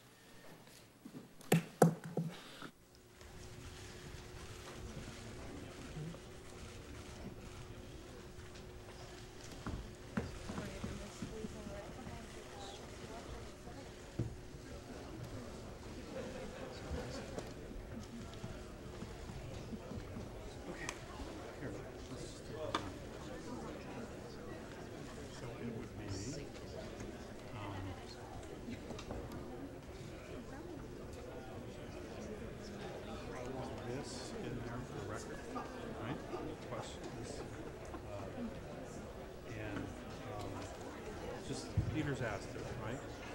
So just say, hey, he said no. But then, like, everybody has anecdotes, right? And just use one. This is my daughter.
Senator Tillis is recognized. Thank you, Mr. Zuckerberg, for being here. I think you've done a good job. I've been here for most of it, the session, except for about 20 minutes I watched on television back in my office. I was Googling earlier, actually going on my Facebook app on my phone earlier, and I found one of your Facebook page, or yeah, one of your Facebook presences. It was the same one on March 30th. I think you posted a pic of First Seder. But further down, you listed out the facts since the new platform was released in 2007, sort of a timeline. You start with 2007, then you jump to the Cambridge Analytica issue. I actually think that we need to fully examine what Cambridge Analytica did. They either broke a kind of code of conduct. If they broke any other rules or agreements with you all, I hope that they suffer the consequences. But I think that timeline needs to be updated. And it really needs to go back. I've read a series of 3 articles that were published in the MIT Technology Review back in 2012. And it talks about how proud the Obama campaign was of exploiting data on Facebook in the 2012 campaign. In fact, somebody asked you earlier if it made you mad about what Cambridge Analytica did, and you rightfully answered yes. But I think you should probably be equally mad when a former campaign director of the Obama campaign proudly tweeted, Facebook was surprised we were able to suck out the whole social graph. But they didn't stop us once they realized that was what we were doing. So you clearly had some people in your employ that apparently knew it. At least that's what this person said on Twitter, and thank goodness for Wayback and some of the other history grabber machines. I'm sure we can get this tweet back and get it in the right context. I think when you do your research, it's important to get the whole view. I've worked in data analytics practice for a good part of my career. And for anybody to pretend that Cambridge Analytica was the first person to exploit data clearly doesn't work or hasn't worked in the data analytics field. So when you go back and do your research on Cambridge Analytica, I would personally appreciate it if you'd start back from the first known high-profile national campaign that exploited Facebook data. In fact, they published an app that said it would grab information about my friends, their birth dates, locations, and likes. So presumably, if I downloaded that app that was published by the Obama campaign, I've got 4,900 friends on my Facebook page. I delete the haters and save room for family members and true friends on my personal page, as I'm sure everybody does. Then that means if I clicked yes on that app, I would have approved the access of birth dates, locations, and likes of some 4,900 people without their consent. So as you do the chronology, I think it'd be very helpful so that we can take away the partisan rhetoric that's going on, like this is a Republican-only issue. It's a broad-based issue that needs to be fixed. And bad actors at either end of the political spectrum need to be held accountable, and I trust that you all are going to work on that. I think the one thing so for that, I just want to get to the facts, and there's no way you can answer any of the questions. I'm not going to burden you with that. But I think getting that chronology would be very helpful. The one thing I would encourage people to do is go to Facebook. I'm a proud member of Facebook. Just got a post from my sister on this being National Sibling Day, so I've connected with 4 or 5 of my staff while I was giving you my family undivided attention. But go to the privacy tab. If you don't want to share something, don't share it. This is a free service. Go on there and say, I don't want to allow third-party search engines to get to my Facebook page. Go on there and say, only my friends can look at it. Go in there and understand what you're signing up for. It's a free app. Now, you need to do more, and I think it would be helpful. I didn't read your disclaimer page or the terms of use because I didn't see anywhere in there that I could get an attorney and negotiate the terms, so it was a terms of use. I went on there, then I used the privacy settings to be as safe as I could be with a presence on Facebook. Last thing, we talk about all this proposed legislation, good ideas, but I have one question for you. When you were developing this app in your dorm, how many people did you have in your regulatory affairs division? Exactly. So if government takes a heavy-handed approach to fix this problem, then we know very well that the next Facebook, the next thing that you're going to wake up and worry about how you continue to be relevant as the behemoth that you are today is probably not going to happen. So I think that there's probably a place for some regulatory guidance here, but there's a huge place for Google, Snapchat, Twitter, all the other social media platforms to get together and create standards. And I also believe that that person who may have looked the other way when the whole social graph was extracted for the Obama campaign, if they're still working for you, they probably shouldn't, or at least there should be a business code of conduct that says you don't play favorites. You're trying to create a fair place for people to share their ideas. Thank you for being here. Thank you, Senator Tillis. Senator Harris. Thank you. Thank you for being here. I've been here for on and off for the last 4 hours that you've been testifying, and I have to tell you, I'm concerned about how much Facebook values trust and transparency. If we agree that a critical component of a relationship of trust and transparency is we speak truth and we get to the truth. During the course of this hearing, these last 4 hours, you've been asked several critical questions for which you don't have answers. And those questions have included whether Facebook can track users' browsing activity even after the user has logged off of Facebook, whether Facebook can track your activity across devices even when you aren't logged into Facebook, who is Facebook's biggest competition, whether Facebook may store up to 96 categories of users' information, whether you knew whether Kogan's terms of service and whether you knew if that Kogan could sell or transfer data. And then another case in point specifically as it relates to Cambridge Analytica is, and a concern of mine, is that you, meaning Facebook, and I'm going to assume you personally as CEO, became aware in December of 2015 that Dr. Kogan and Cambridge Analytica misappropriated data from 87 million Facebook users. That's 27 months ago that you became, as Facebook, and perhaps you personally became aware. However, a decision was made not to notify the users.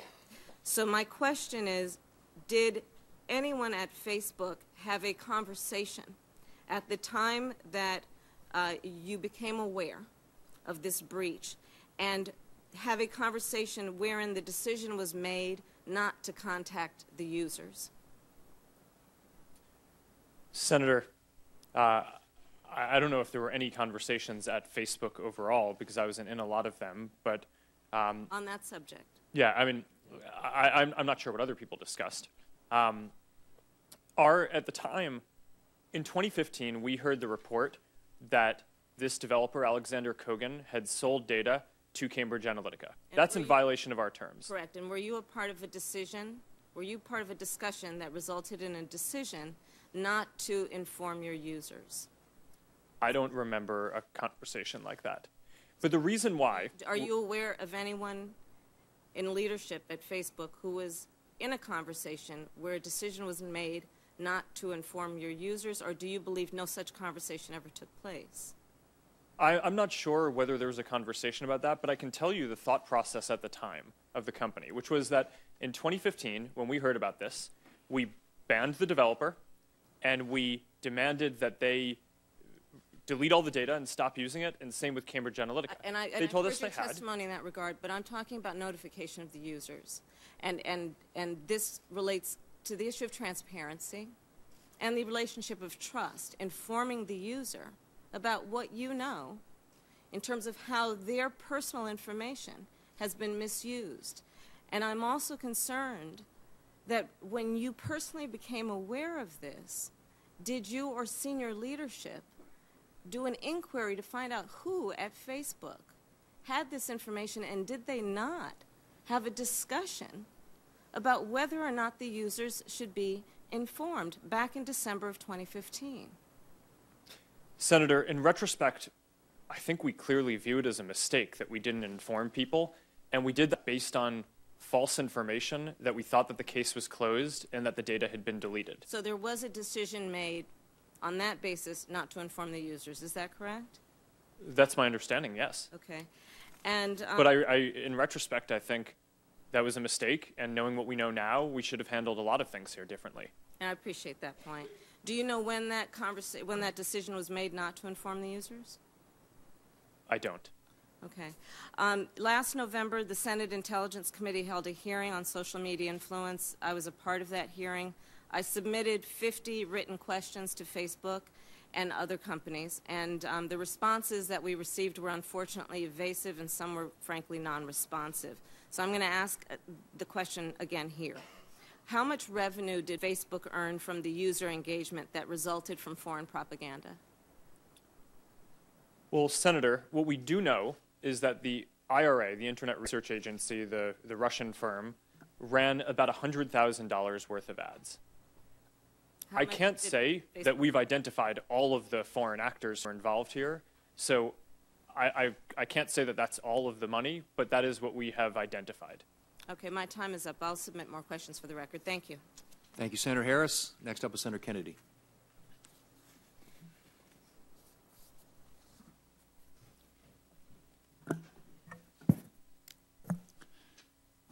Mr. Zuckerberg, I come in peace. I don't want to vote to have to regulate Facebook, but by God, I will. But a lot of that depends on you. I'm a little disappointed in this hearing today. I just don't feel like that we're connecting. So let me try to lay it out for you from my point of view. I think you're a really smart guy. And I think you have built an extraordinary American company. And you've done a lot of good. Some of the things that you've been able to do are magical. But our promised digital utopia, we have discovered, has minefields. There's some impurities in the Facebook punch bowl. And they got to be fixed. And I think you can fix them. Now, here's what's going to happen. There are going to be a whole bunch of bills introduced to regulate Facebook. It's up to you whether they pass or not. You can go back home, spend $10 million on lobbyists and fight us, or you can go back home and help us solve this problem. And there are two. One's a privacy problem. The other one is what I call a propaganda problem. Let's start with the privacy problem first. Let's start with the user agreement. Here's what everybody's been trying to tell you today, and I say this gently. Your user agreement sucks. You can spot me 75 IQ points. If I can figure it out, you can figure it out. The purpose of that user agreement is to cover Facebook's rear end. It's not to inform your users about their rights. Now, you know that, and I know that. I'm going to suggest to you that you go back home and rewrite it. And tell your $1,200 an hour lawyers, no disrespect, they're good. But tell them you want it written in English, in non-Swahili, so the average American can understand it. That would be a start. Are you willing, as a Facebook user, are you willing to give me more control over my data? Senator, as someone who uses Facebook, I believe that you should have complete control over your data. Okay. Are you willing to go back and work on giving me a greater right to erase my data? Senator, you can already delete any of the data that's there or delete all of your data. Are you willing to expand that, work on expanding that? Senator, I think we already do what you're referring to, but certainly we're always working on trying to make these controls easier. Are you willing to expand my right to know who you're sharing my data with? Senator, we already give you a list of apps that you're using, and you signed into those yourself and provided affirmative consent. Right. As I've said before, we don't share any data with... On that user agreement. Are you willing to expand my right to prohibit you from sharing my data? Senator, again, I believe that you already have that control. So, I mean, I think people have that full control in the system already today. If we're not communicating this clearly, then that's a big thing that we should work on, because I think the principles that you're articulating are the ones that we believe in and try to codify in the product that we build. Are you willing to give me the right to take my data on Facebook and move it to another social media platform?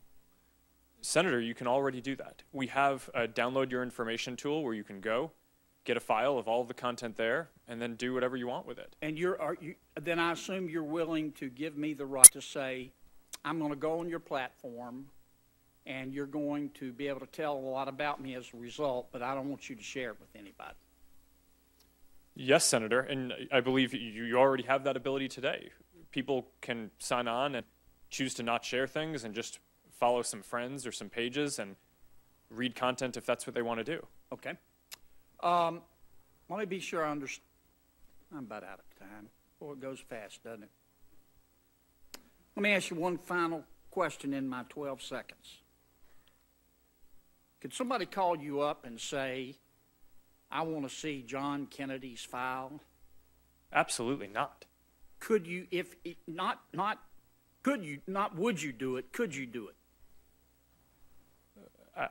In theory. Do you have the right to put my data, a name on my data, and share it with somebody? I do not believe we have the right to do that. Do you have the ability? Senator, the data is in the system, so... Do you have the ability? Technically, I think someone could do that, but that would be a massive breach. So we would never do that. It would be a breach. Thank you, Mr. Chairman. Thank you, Senator Kennedy. Senator Baldwin's up next. Thank you, Mr. Chairman. Thank you for being here and enduring a long day, Mr. Zuckerberg. I want to start with what I hope can be a quick round of questions, just so I make sure I understand your previous testimony. Specifically with regard to the process by which Cambridge Analytica was able to purchase Facebook users' data. So it was an app developer, Alexander Kogan. He collected data via a personality quiz. Is that correct? Yes. Okay. And he thereby is able to gain access of not only the people who took the quiz, but their network. Is that correct, too? Senator, yes. The terms of the platform at the time allowed for people to share their information and some basic information about their friends as well. And we've since changed that. As of 2014, now that's not possible. And so in total, about 87 million Facebook users. You earlier testified about the two types of ways you gain data. One is what is voluntarily shared by Facebook members and users, and the other is in order to, I think you said, improve your advertising experience, whatever that exactly means, the data that Facebook collects in order to customize or focus on that. Was Alexander Kogan able to get both of those sets of data, or just what was voluntarily entered by the user? Yes, that's a good question. It was just a subset of what was entered by the person. And so a subset of the 95 categories of data that you keep? Yes. When you sign into an app, the app developer has to say, here are the types of data that from you that I'm asking for, including public information like your name and profile, the pages you follow, other interests on your profile, that kind of content. Okay. The app developer has to disclose that up front, and you agree to it. Okay. So in answer to a couple of other senators' questions, specifically Senator Fisher, you talked about Facebook storing this data, and I think you just talked about the data being in the system. I wonder if outside of the way in which Alexander Kogan was able to access this data, whether you could Facebook be vulnerable to a data breach or hack? Why or why not? Well, there are many kinds of security threats that a company like ours faces, including people trying to break into our security systems. Okay. And if you believe that you had been hacked, do you believe you would have the duty to inform those who were impacted? Yes. Okay. Do you know whether Alexander Kogan sold any of the data he collected with anyone other than Cambridge Analytica? Senator, yes, we do. He sold it to a couple of other firms. Can you identify them? Yes, there's one called Unoya, and there may have been a couple of others as well. And Can I you can furnish follow that up to with me you. after? Thank Yes. you. I appreciate that. And then, how much do you know, or have you tried to find out how Cambridge Analytica used the data while they had it before you believe they deleted it? Since we just heard that they didn't delete it about a month ago, we've kicked off an internal investigation to see if they used that data in any of their ads, for example. That investigation is still underway, and we can come back to you with the results of that once we have that. Okay. I want to switch to my home state of Wisconsin. According to press reports, my home state of Wisconsin was a major target of Russian-bought ads on Facebook in the 2016 election.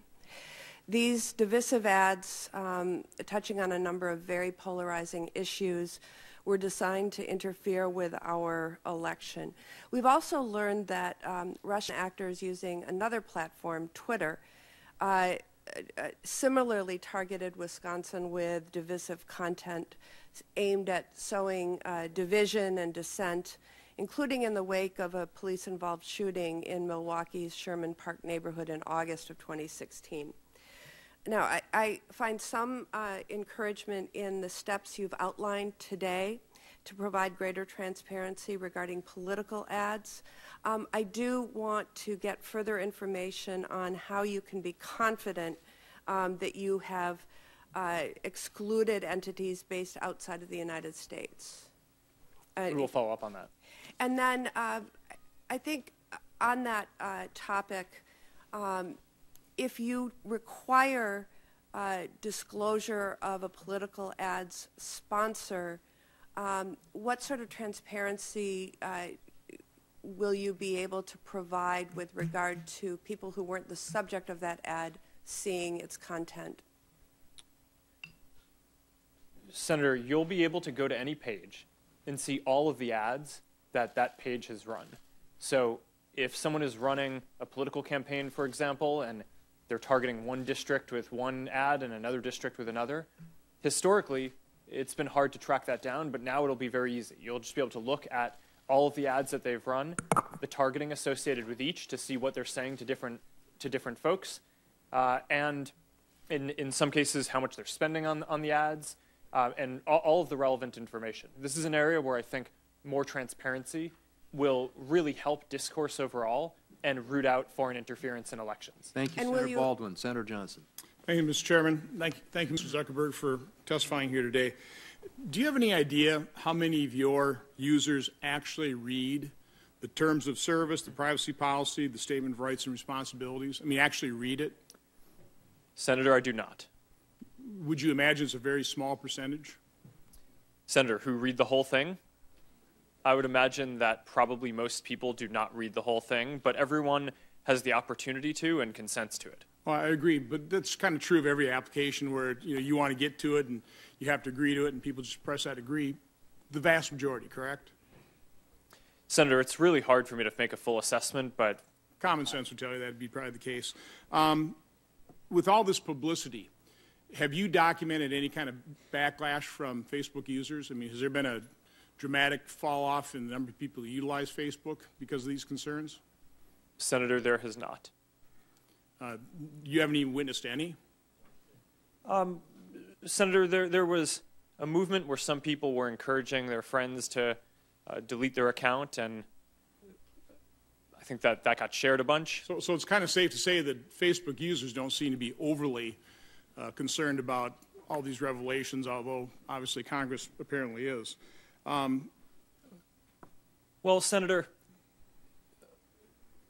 I think people are concerned about it, and I think these are incredibly important issues that people want us to address, and I think people have told us that very clearly. Well, it seems like Facebook users still want to use the platform because they enjoy sharing photos and they share the connectivity with their family members, that type of thing, and that overrides their concerns about privacy.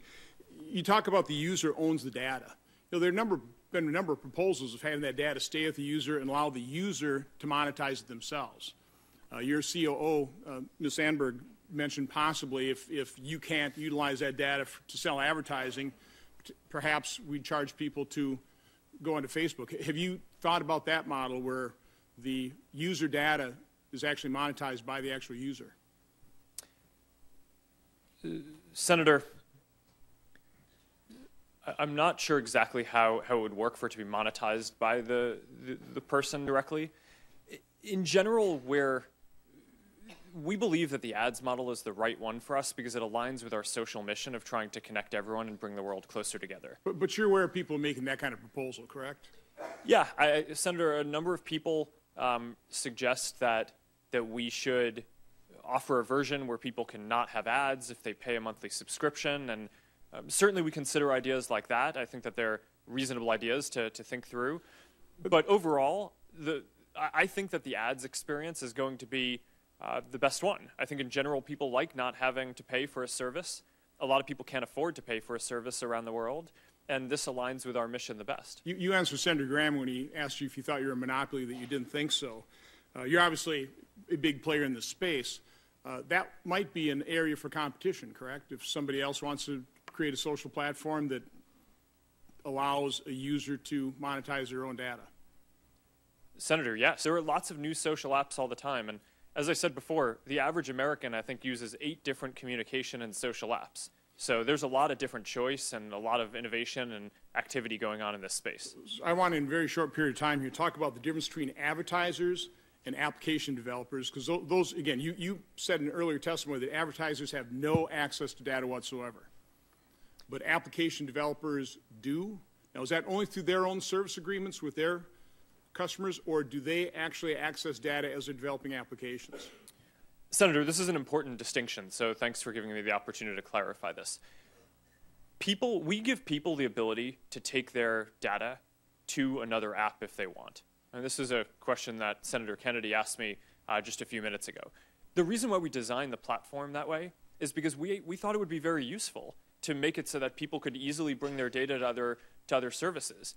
Some people inside the company argued against that at the time because they were worried that they said, hey, we should just make it so that we can be the only ones who develop this stuff. Again, we thought that was a useful thing for people to do. That's the user agreeing to allow you to share, when they're using that app, to allow Facebook data. Does the developer ever have access to that prior to users using it? I mean, in developing the application, because it used the term scraped data. But what does that mean? Who scraped the data? Yes, Senator, this is a good question. So there's the developer platform, which is the sanctioned way that an app developer can ask a person to access information. We also have certain features and certain things that are public, right? A lot of the information that people choose to put on Facebook, they're sharing with everyone in the world, not privately, but you put your name, you put your profile picture. That's public information that people put out there.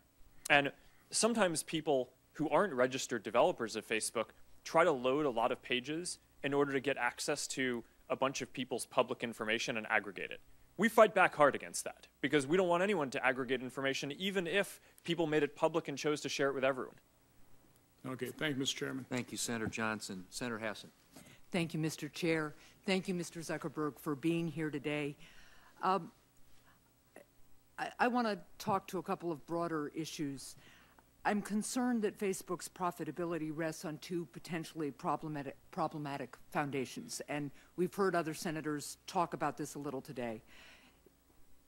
The foundations are maximizing the amount of time people spend on your products and collecting people's data. I've looked at Facebook's 2017 corporate financial statement where you lay out some of the major risks to your business. One risk is a decrease in, and I quote, user engagement, including time spent on our products. That concerns me because of the research we've seen suggesting that too much time spent on social media can hurt people's mental health, especially young people. Another major risk to your business is a potential decline in, and here's another quote, the effectiveness of our ad targeting or the degree to which users opt out of certain types of ad targeting, including as a result of changes that enhance the user's privacy. There's clearly tension, as other senators have pointed out, between your bottom line and what's best for your users. You've said in your testimony that Facebook's mission is to bring the world closer together, and you've said that you will never prioritize advertisers over that mission, and I believe that you believe that. But at the end of the day, your business model does prioritize advertisers over the mission.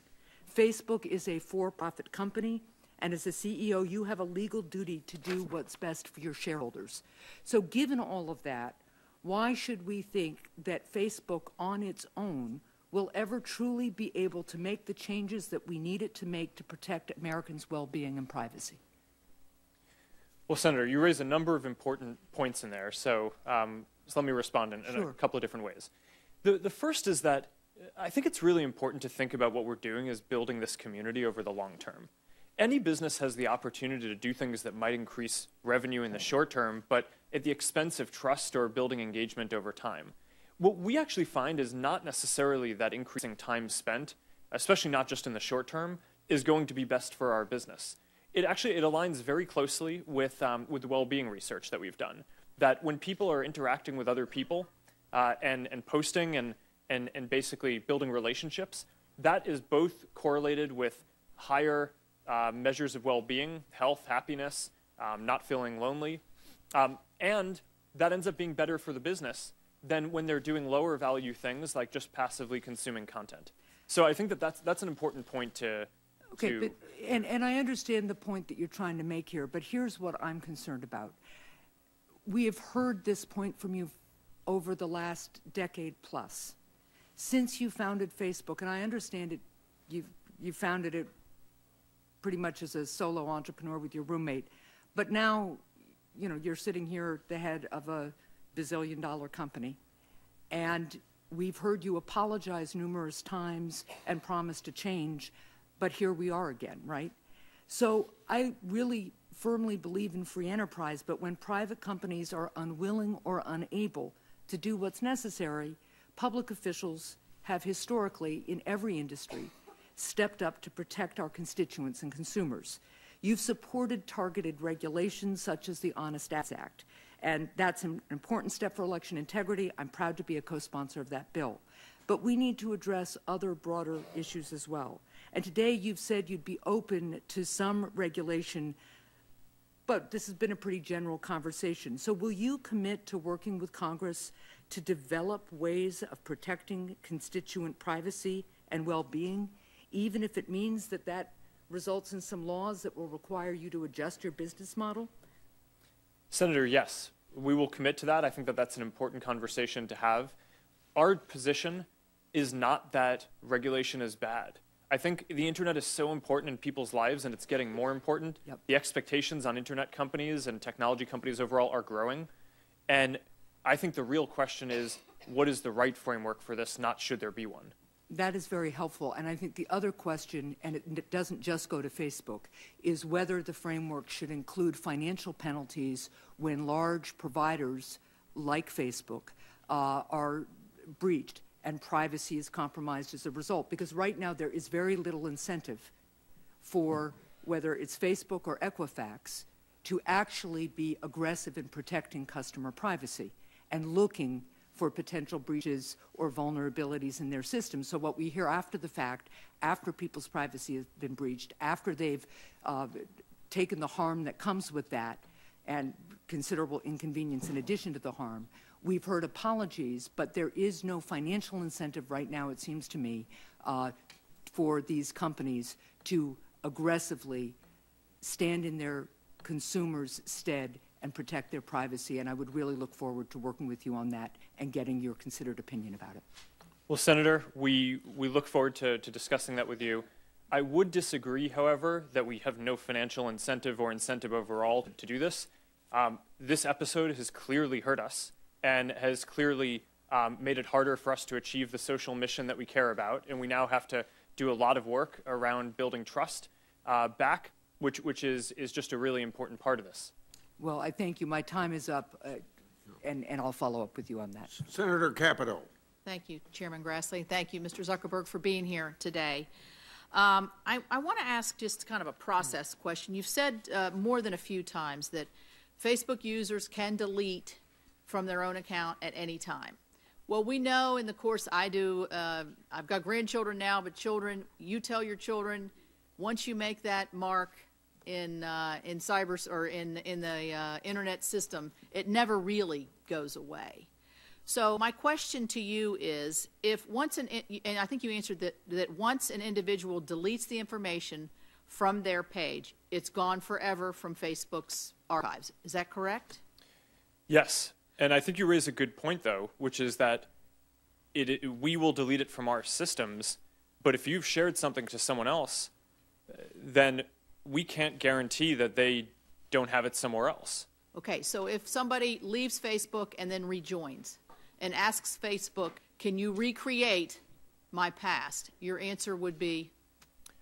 If they delete their account, the answer is no. That's why we actually offer two options. We offer deactivation, which allows you to shut down or suspend your account but not delete the information, because actually a lot of people want to, at least for some period of time, I mean, we hear students with exams coming up want to not be on Facebook because they want to make sure that they can focus on the exam. So they deactivate their account temporarily, but then want the ability to turn it back on when they're ready. You can also delete your account, which is wiping everything. And if you do that, then you can't get it back. You can't get it back. It's gone from your archives. Yes. But is it ever really gone? From our systems, it is. From the cloud or wherever it is. I mean, it always seems to be able to reappear in investigations and other things. Not necessarily Facebook, but other emails and other things of that nature.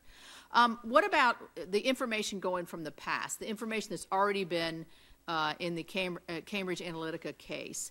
You can't really go back and redo that. So I'm going to assume that what we've been talking with and the improvements that you're making now at Facebook are from this point forward. Is that a correct assumption? Senator, I actually do think we can go back in some cases. And that's why one of the things that I announced is that we're going to be investigating every single app that had access to a large amount of information before we lock down the platform in 2014. And if we find any pattern of suspicious activity, then we're going to go do a full audit of their systems. And if we find that anyone's improperly using data, then we'll take action to make sure that they delete the data, and we'll inform everyone who may have had their data misused. Okay, the other suggestion I would make, because we're kind of running out of time here, is you've heard more than a few complaints, and I join the chorus of the lapse in the time of when you discovered and when you became transparent. And I understand you sent out 2 messages just today to users. So I would say you regret that decision, that you wish you'd been more transparent at the time. So I would imagine if in the course of your investigation you find more breaches, so to speak, that you will be re-informing your Facebook customers. Yes, that is correct. We have already committed that if we find any improper use, we will inform everyone affected. Okay, thank you. You've said also that you want to have an active view on controlling your ecosystem. Last week, the FDA Commissioner Scott Gottlieb addressed a drug summit in Atlanta and spoke on the national opioid epidemic. My state, I'm from West Virginia, and thank you for visiting. And next time you visit, if you would please bring some fiber, because we don't have connectivity in our rural areas like we really need, and Facebook could really help us with that. So Commissioner Gottlieb called upon social media and internet service providers, and he mentioned Facebook when he talked about it, to try to disrupt the sale of illegal drugs, and particularly powerful opioid fentanyl, which has been advertised and sold online. I know you have policies against this. The commissioner is announcing his intention to convene a meeting of chief executives and senior leaders, and I want to know, can I get a commitment from you today that Facebook will commit to having a representative with Commissioner Gottlieb to finalize with this meeting? Senator, that sounds like an important initiative, and we will send someone. Okay, and let me also say that on your point about connectivity, we do have a group at Facebook that is working on trying to spread internet connectivity in rural areas, and we would be happy to follow up with you on that as well. That's something that I'm very passionate about. That's good. That's good news. Last question I have, just on the advertising. If somebody advertises on Facebook and somebody purchases something, does Facebook get a percentage or any kind of a fee associated with a successful purchase from an advertiser?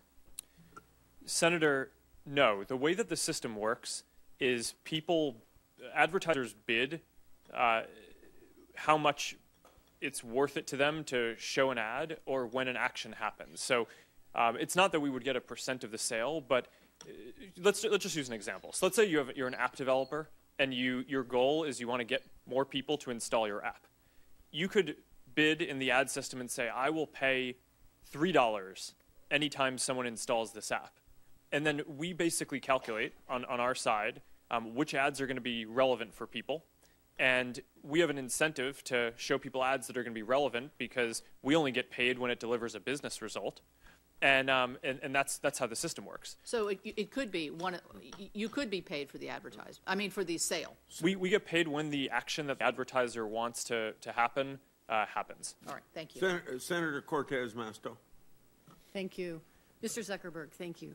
Been a long afternoon, and I appreciate you being here and taking the time with every single one of us. I'm going to echo a lot of what I've heard my colleagues say today as well. Appreciate you being here. Appreciate the apology, but stop apologizing and let's make the change. I think it's time to really change the conduct. I appreciate the fact that you talked about your principles for Facebook. Notice to users on the use of the data, and that users have complete control of their data. But the skepticism that I have, and I'm hoping you can help me with this, is over the last, 7 years, 14 years, 7 years, haven't seen really much change in ensuring that the privacy is there and that individual users have control over their data. So let me ask you this. Back in 2009, you made 2 changes to your privacy policy.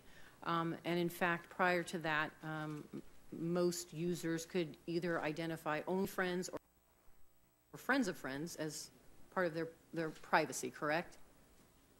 If they wanted to protect their data, they could identify only friends or friends of friends who could see their data. Isn't that correct? Senator, I believe that we've had the option for people to share with friends, friends of friends, a custom audience, or publicly for a long time. Okay. I don't remember exactly when we put that in place, but I believe it was before 2009. So either you can choose only friends or friends of friends to decide how you're going to share that, protect that data, correct? Those are 2 of the options, yes. Okay. And in 2011, when the FTC started taking a look at this, they were concerned that if somebody chose only friends, the individual user was under the impression they could continue to restrict sharing of data to limited audience, but that wasn't the case. And in fact, selecting friends only did not prevent users' information from being shared with third-party applications their friend used. Isn't that the case? And that's why the FTC was looking at you and making that change, because there was concern that if you had friends on your page, a third party could access that information. Isn't that correct? Senator, I don't remember the exact context that the... So let me help you here, because David Vladeck, who was spent nearly 4 years as director of the Federal Trade Commission's Bureau of Consumer Protection, where he worked, including on the FTC's enforcement case against Facebook, basically identifies in this article that that was the case, that not only did Facebook misrepresent, and that's why there were 8 counts of deceptive acts and practices, the actual FTC in November's 2011 decree basically required Facebook to give users clear and conspicuous notice and to obtain affirmative, let me jump back here, to do 3 things. The decree barred Facebook from making any further deceptive privacy claims, and it required Facebook get consumers' approval before changing the way it shares their data. And most importantly, the third thing, it required Facebook to give users clear and conspicuous notice and to obtain affirmative express consent before sharing their data with third parties. That was part of the FTC consent decree, correct? Senator, that sounds right to me. Okay, so at that time, you were on notice that there were concerns about the sharing of data and information, users' data, including those friends with third parties, correct? Senator, my understanding... Well, let me ask you this. Let me do it this way. In response to the FTC consent to make those changes, did you make those changes, and what did you do to ensure individuals' user data was protected and they had notice of that information and that potentially third parties would be accessing that and they had to give express consent? What did you specifically do in response to that? Senator, a number of things. One of the most important parts of the FTC consent decree that we signed was establishing a robust privacy program at the company headed by our Chief Privacy Officer, Aaron Egan. Can you give me specifics, and I know, and I've heard this over and over again, and I'm running out of time, but here's the concern that I have. It can't be a privacy policy because that's what the consent said it couldn't be. It had to be something very specific, something very simple, like you've heard from my colleagues, and that did not occur. Had that occurred, we wouldn't be here today talking about Cambridge Analytica. Isn't that really true?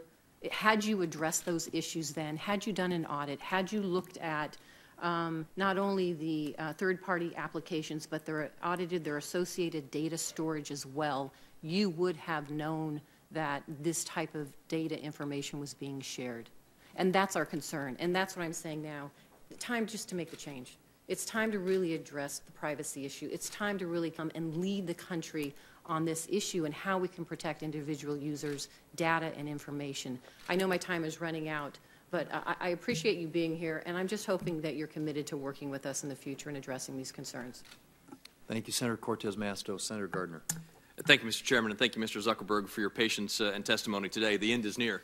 I think 1, 2, 3, or 4 people, so that's good news to get out of this hearing. A couple questions for you. To clarify one of the comments made about deleting accounts from Facebook. In the user agreement, it says when you delete IP content, if it is deleted in a manner similar to emptying the recycle bin on a computer. However, you understand that removed content may persist in backup copies for a reasonable period of time. How long is that? Senator, I don't know sitting here what our current systems are on that, but the intent is to get all the content out of the system as quickly as possible. And does that mean your user data as well? It talks about IP content. Is that the same thing as your user data? It can sit in backup copies? Senator, I think that that is probably right. I'm not sitting here today having full knowledge of our current state of the systems around wiping all of the data out of backups, so I can follow up with you on that afterwards. But what I can tell you is that all backups get wiped. That is certainly the way it's supposed to work. Has there ever been a failure of that? Senator, I don't know. If we tell people that we're going to delete their data, we need to do that. And you do that. Thank you, Mr. Zuckerberg. A couple of other questions. I think that gets to the heart of this expectation gap, as I call it, with users. Facebook, as I understand it, if you're logged into Facebook with a separate browser and you log into another article, open a new tab in the browser, well, you have the Facebook tab open, and that new tab has a Facebook button on it. You track the article that you're reading. Is that correct? Senator, I think that there is functionality like that, yes. Do you think users understand that? Senator, I think that there is a reasonable, I think the answer is probably yes for the following reason. Because when we show a like button on a website, we show social context there. So it says, here are your friends who liked that. So in order to do that, we would have to. But if you've got your Facebook browser open and you open up the article in the Denver Post and it has a Facebook button on it, you think they know, consumers, users know, that Facebook now knows what article you were reading in the Denver Post? Well, we would need to have that in order to serve up the like button and show you who your friends were who would also like that.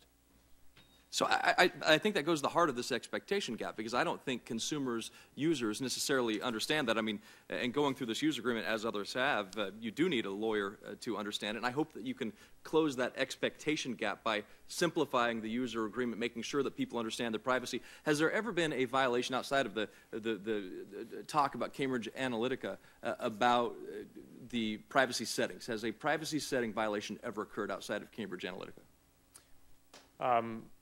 I'm not aware that we have had systems that have. So the privacy shown setting content. a user uses have always been respected. There's never been an instance where those privacy settings have been violated. That's my understanding. I mean, this is the core thing that our company does. Is you come to Facebook, you say, "Hey, I want to share this photo, or I want to send this message to these people." Has there ever been we have to? Has there ever been a breach of Facebook data? A hack?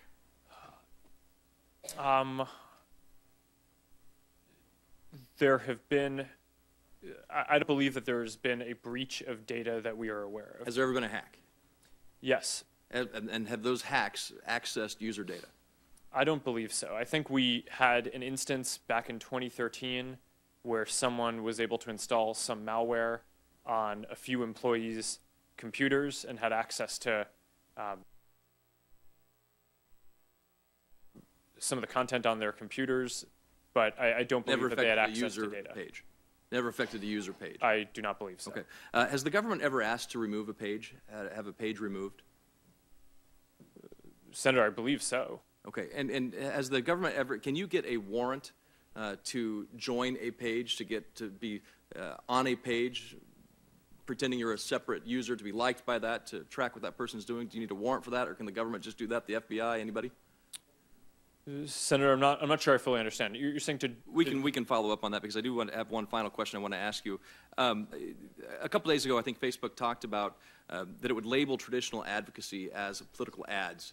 And for instance, if the Sierra Club was to run a climate change ad, that would be labeled political ad. If the Chamber of Commerce wanted to run or place an ad as this would have an impact on the climate change regulations would have an impact, and to talk about that through an ad, that would be labeled as political, which is different than current standards of what is political, what is issue advocacy.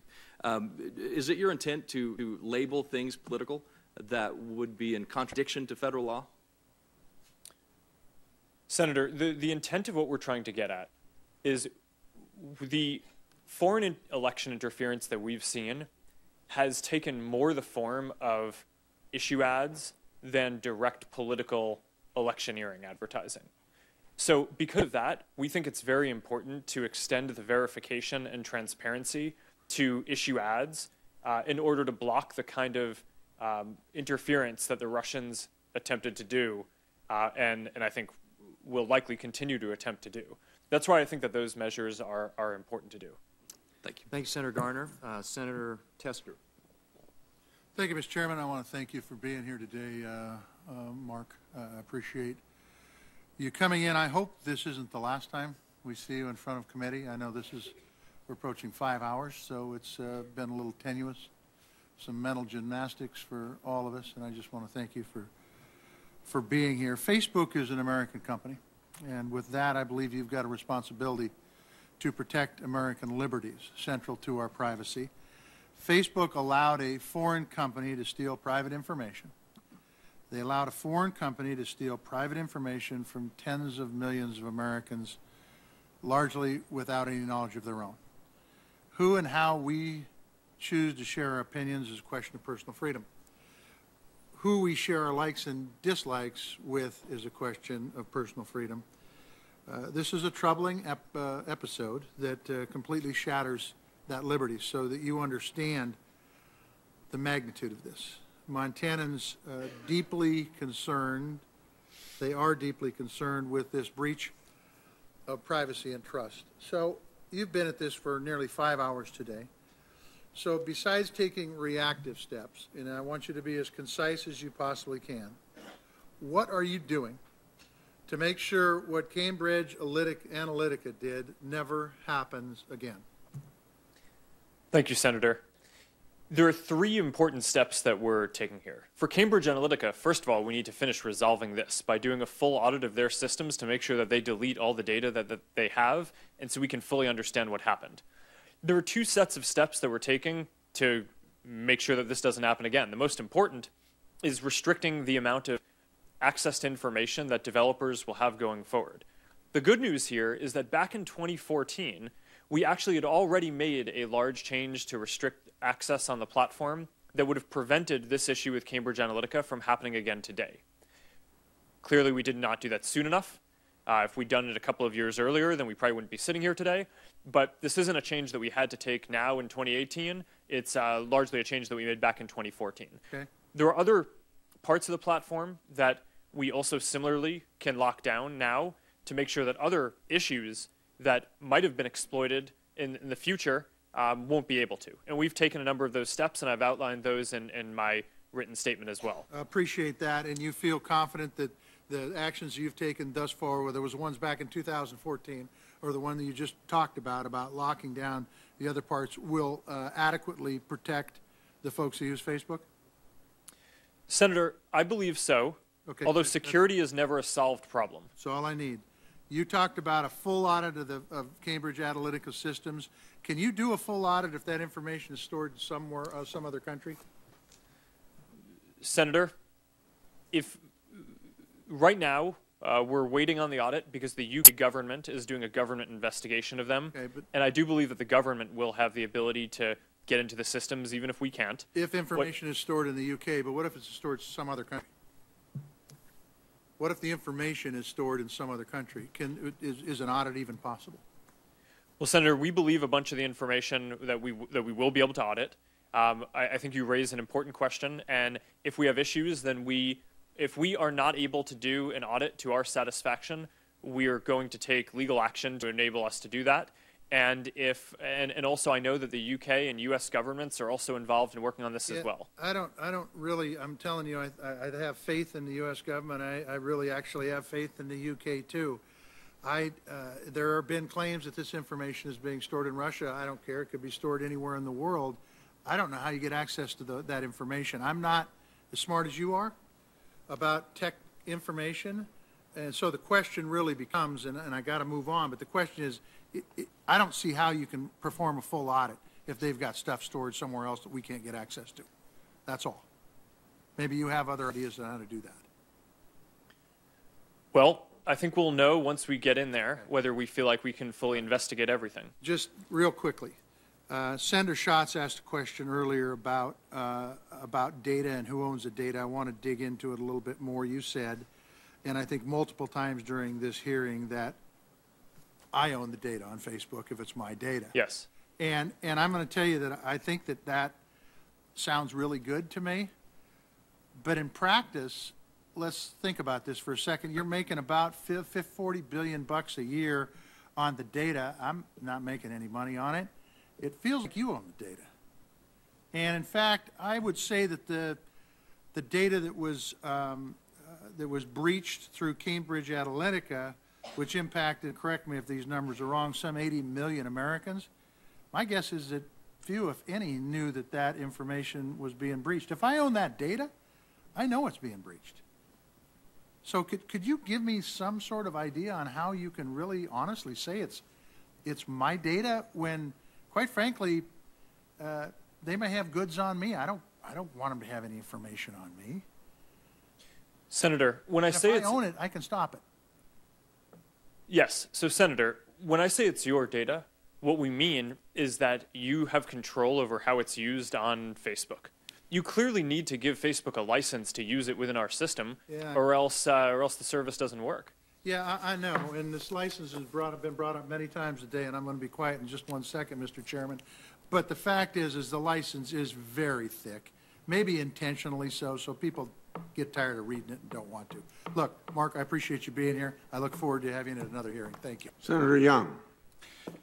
Mr. Zuckerberg, thanks so much for being here and enduring the many questions today. I think it's important you're here because your social media platform happens to be the ubiquitous social media platform, and there's not a senator that you heard from today that isn't on Facebook, that doesn't communicate with our constituents through Facebook. In a sense, we have to be on it.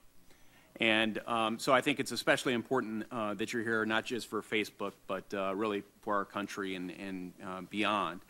The threshold question that continues to emerge here today is what are the reasonable expectations of privacy that users ought to have? And I'll tell you, my neighbors are unsatisfied by an answer to that question that involves, take a look at the user agreement.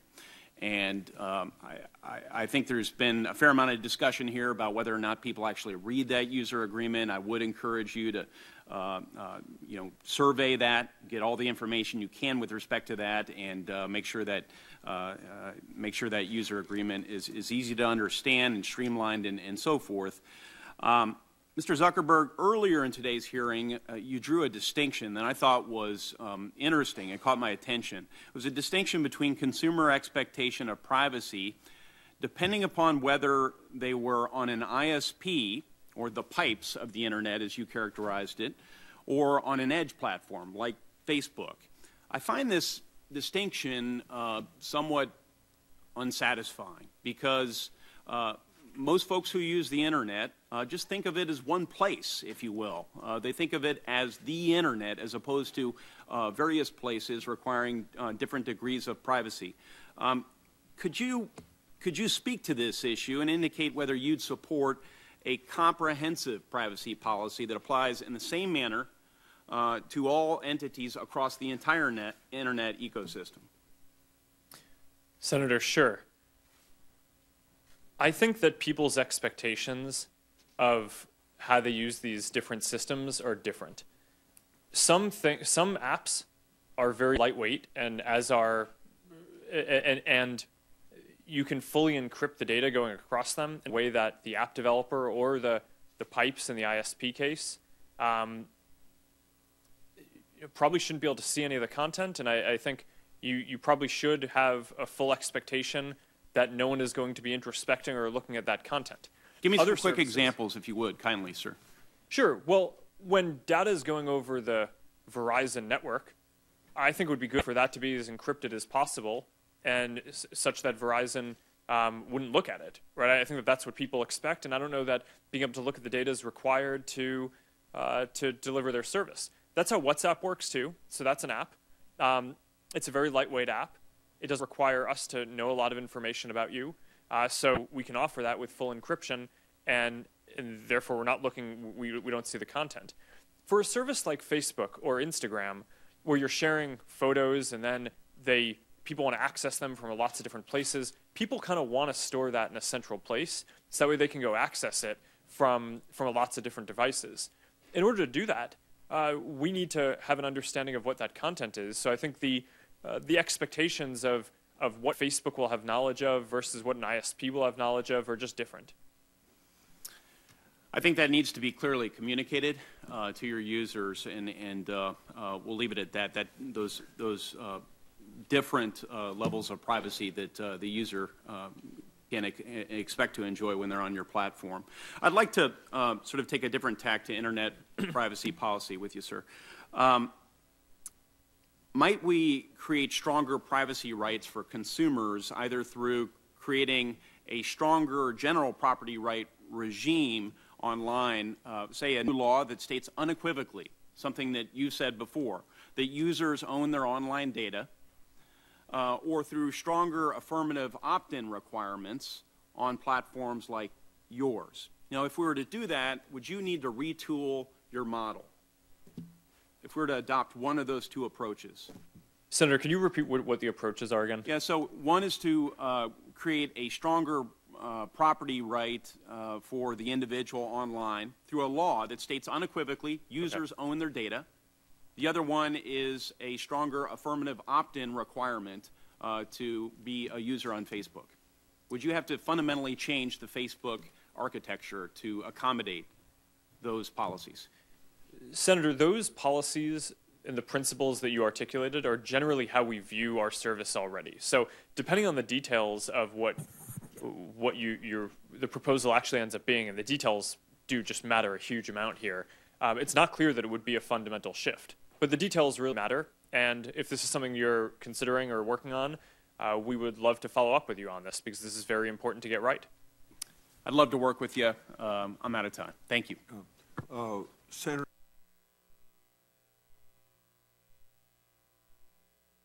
Thune has a closing comment.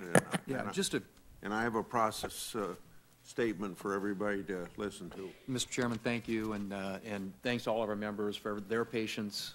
Been a long hearing, particularly long hearing for you, Mr. Zuckerberg. Thank you for sitting through this, but I think this is important. I do have a letter here from the Motion Picture Association of America that I want to get into the record without objection. Without objections, order. And just a quick sort of wrap-up question, if you will, and maybe one quick comment. But you've answered several questions today about efforts to keep bad actors, whether that's a terrorist group to a malicious foreign agent, off of your platform. You've also heard concerns about bias at Facebook, particularly bias against conservatives. And I just, as a final question, can you assure us that when you are improving tools to stop bad actors, that you will err on the side of protecting speech, especially political speech, from all different corners?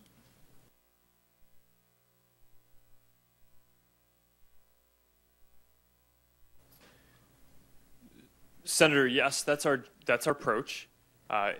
If there is an imminent threat of harm, we're going to take a conservative position on that and make sure that we flag that and understand that more broadly. But overall, I want to make sure that we provide people with the most voice possible. I want the widest possible expression, and I don't want anyone at our company to make any decisions based on the political ideology of the content. Okay. And just one final observation, Chairman Grassley. Mr. Zuckerberg has answered a lot of questions today, but there are also a lot of promises to follow up with some of our members. And sometimes on questions about Facebook practices that seem fairly straightforward, but I don't think we have. I think it's going to be hard for us to fashion solutions to solve some of this stuff until we have some of those answers. And you had indicated earlier that you're continuing to try and find out who among these other analytics companies may have had access to user data that they were able to use. And hopefully, as you get those answers, you will be able to forward those to us. And it'll help shape our thinking in terms of where we go from here. So, but overall, I think it's a very informative hearing, Mr. Chairman, and so I'm ready to wrap it up. Yeah, I probably wouldn't make this comment, but your response to him in regard to political speech, I won't identify the CEO I had a conversation with yesterday, but one of our platforms, and he admitted to being more left than right, or I mean being left, I guess is what he admitted, and I don't know, I'm not asking you what you are, but just so you understand that that probably as liberals have a lot of concerns about you know, the leaning of Fox News, or conservatives have questions about the leaning of MSNBC, let's say. It seems to me that when we get, whether it's from the right or the left, so I'm speaking to you for your platform, there's a great deal of cynicism in American society about government generally.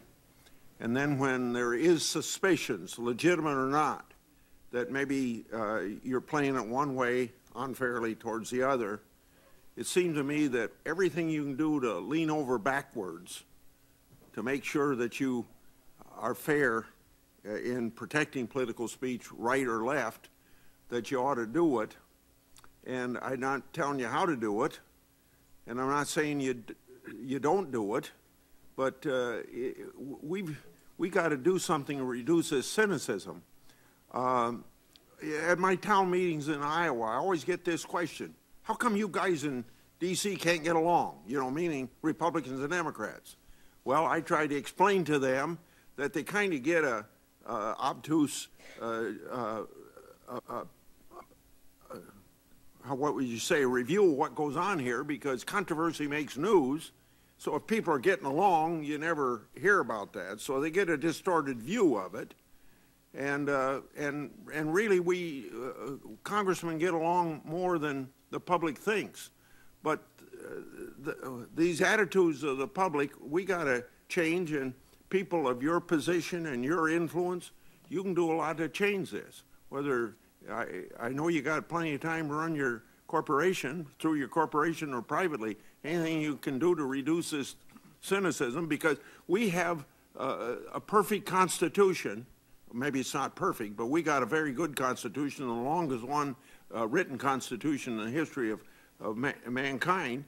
But if people don't have faith in the institutions of government, and then it's our responsibility to enhance that faith so they have less cynicism and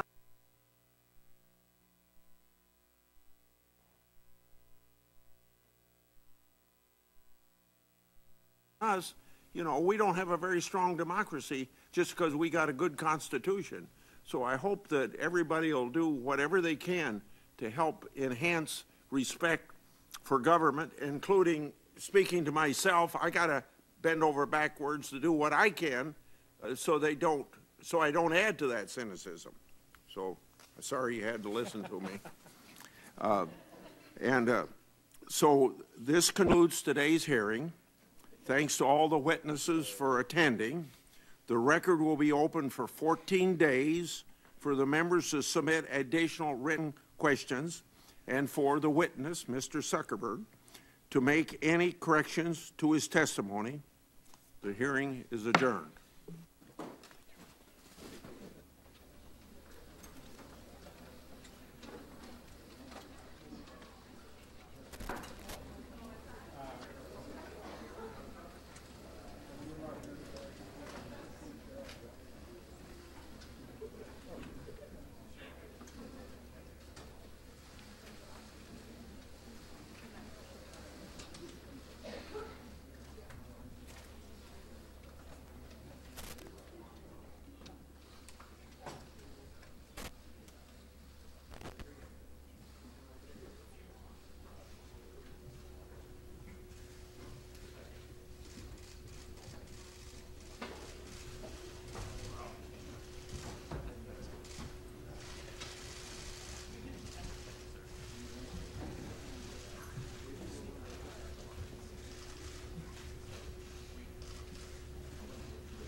Super. How about this? Better now.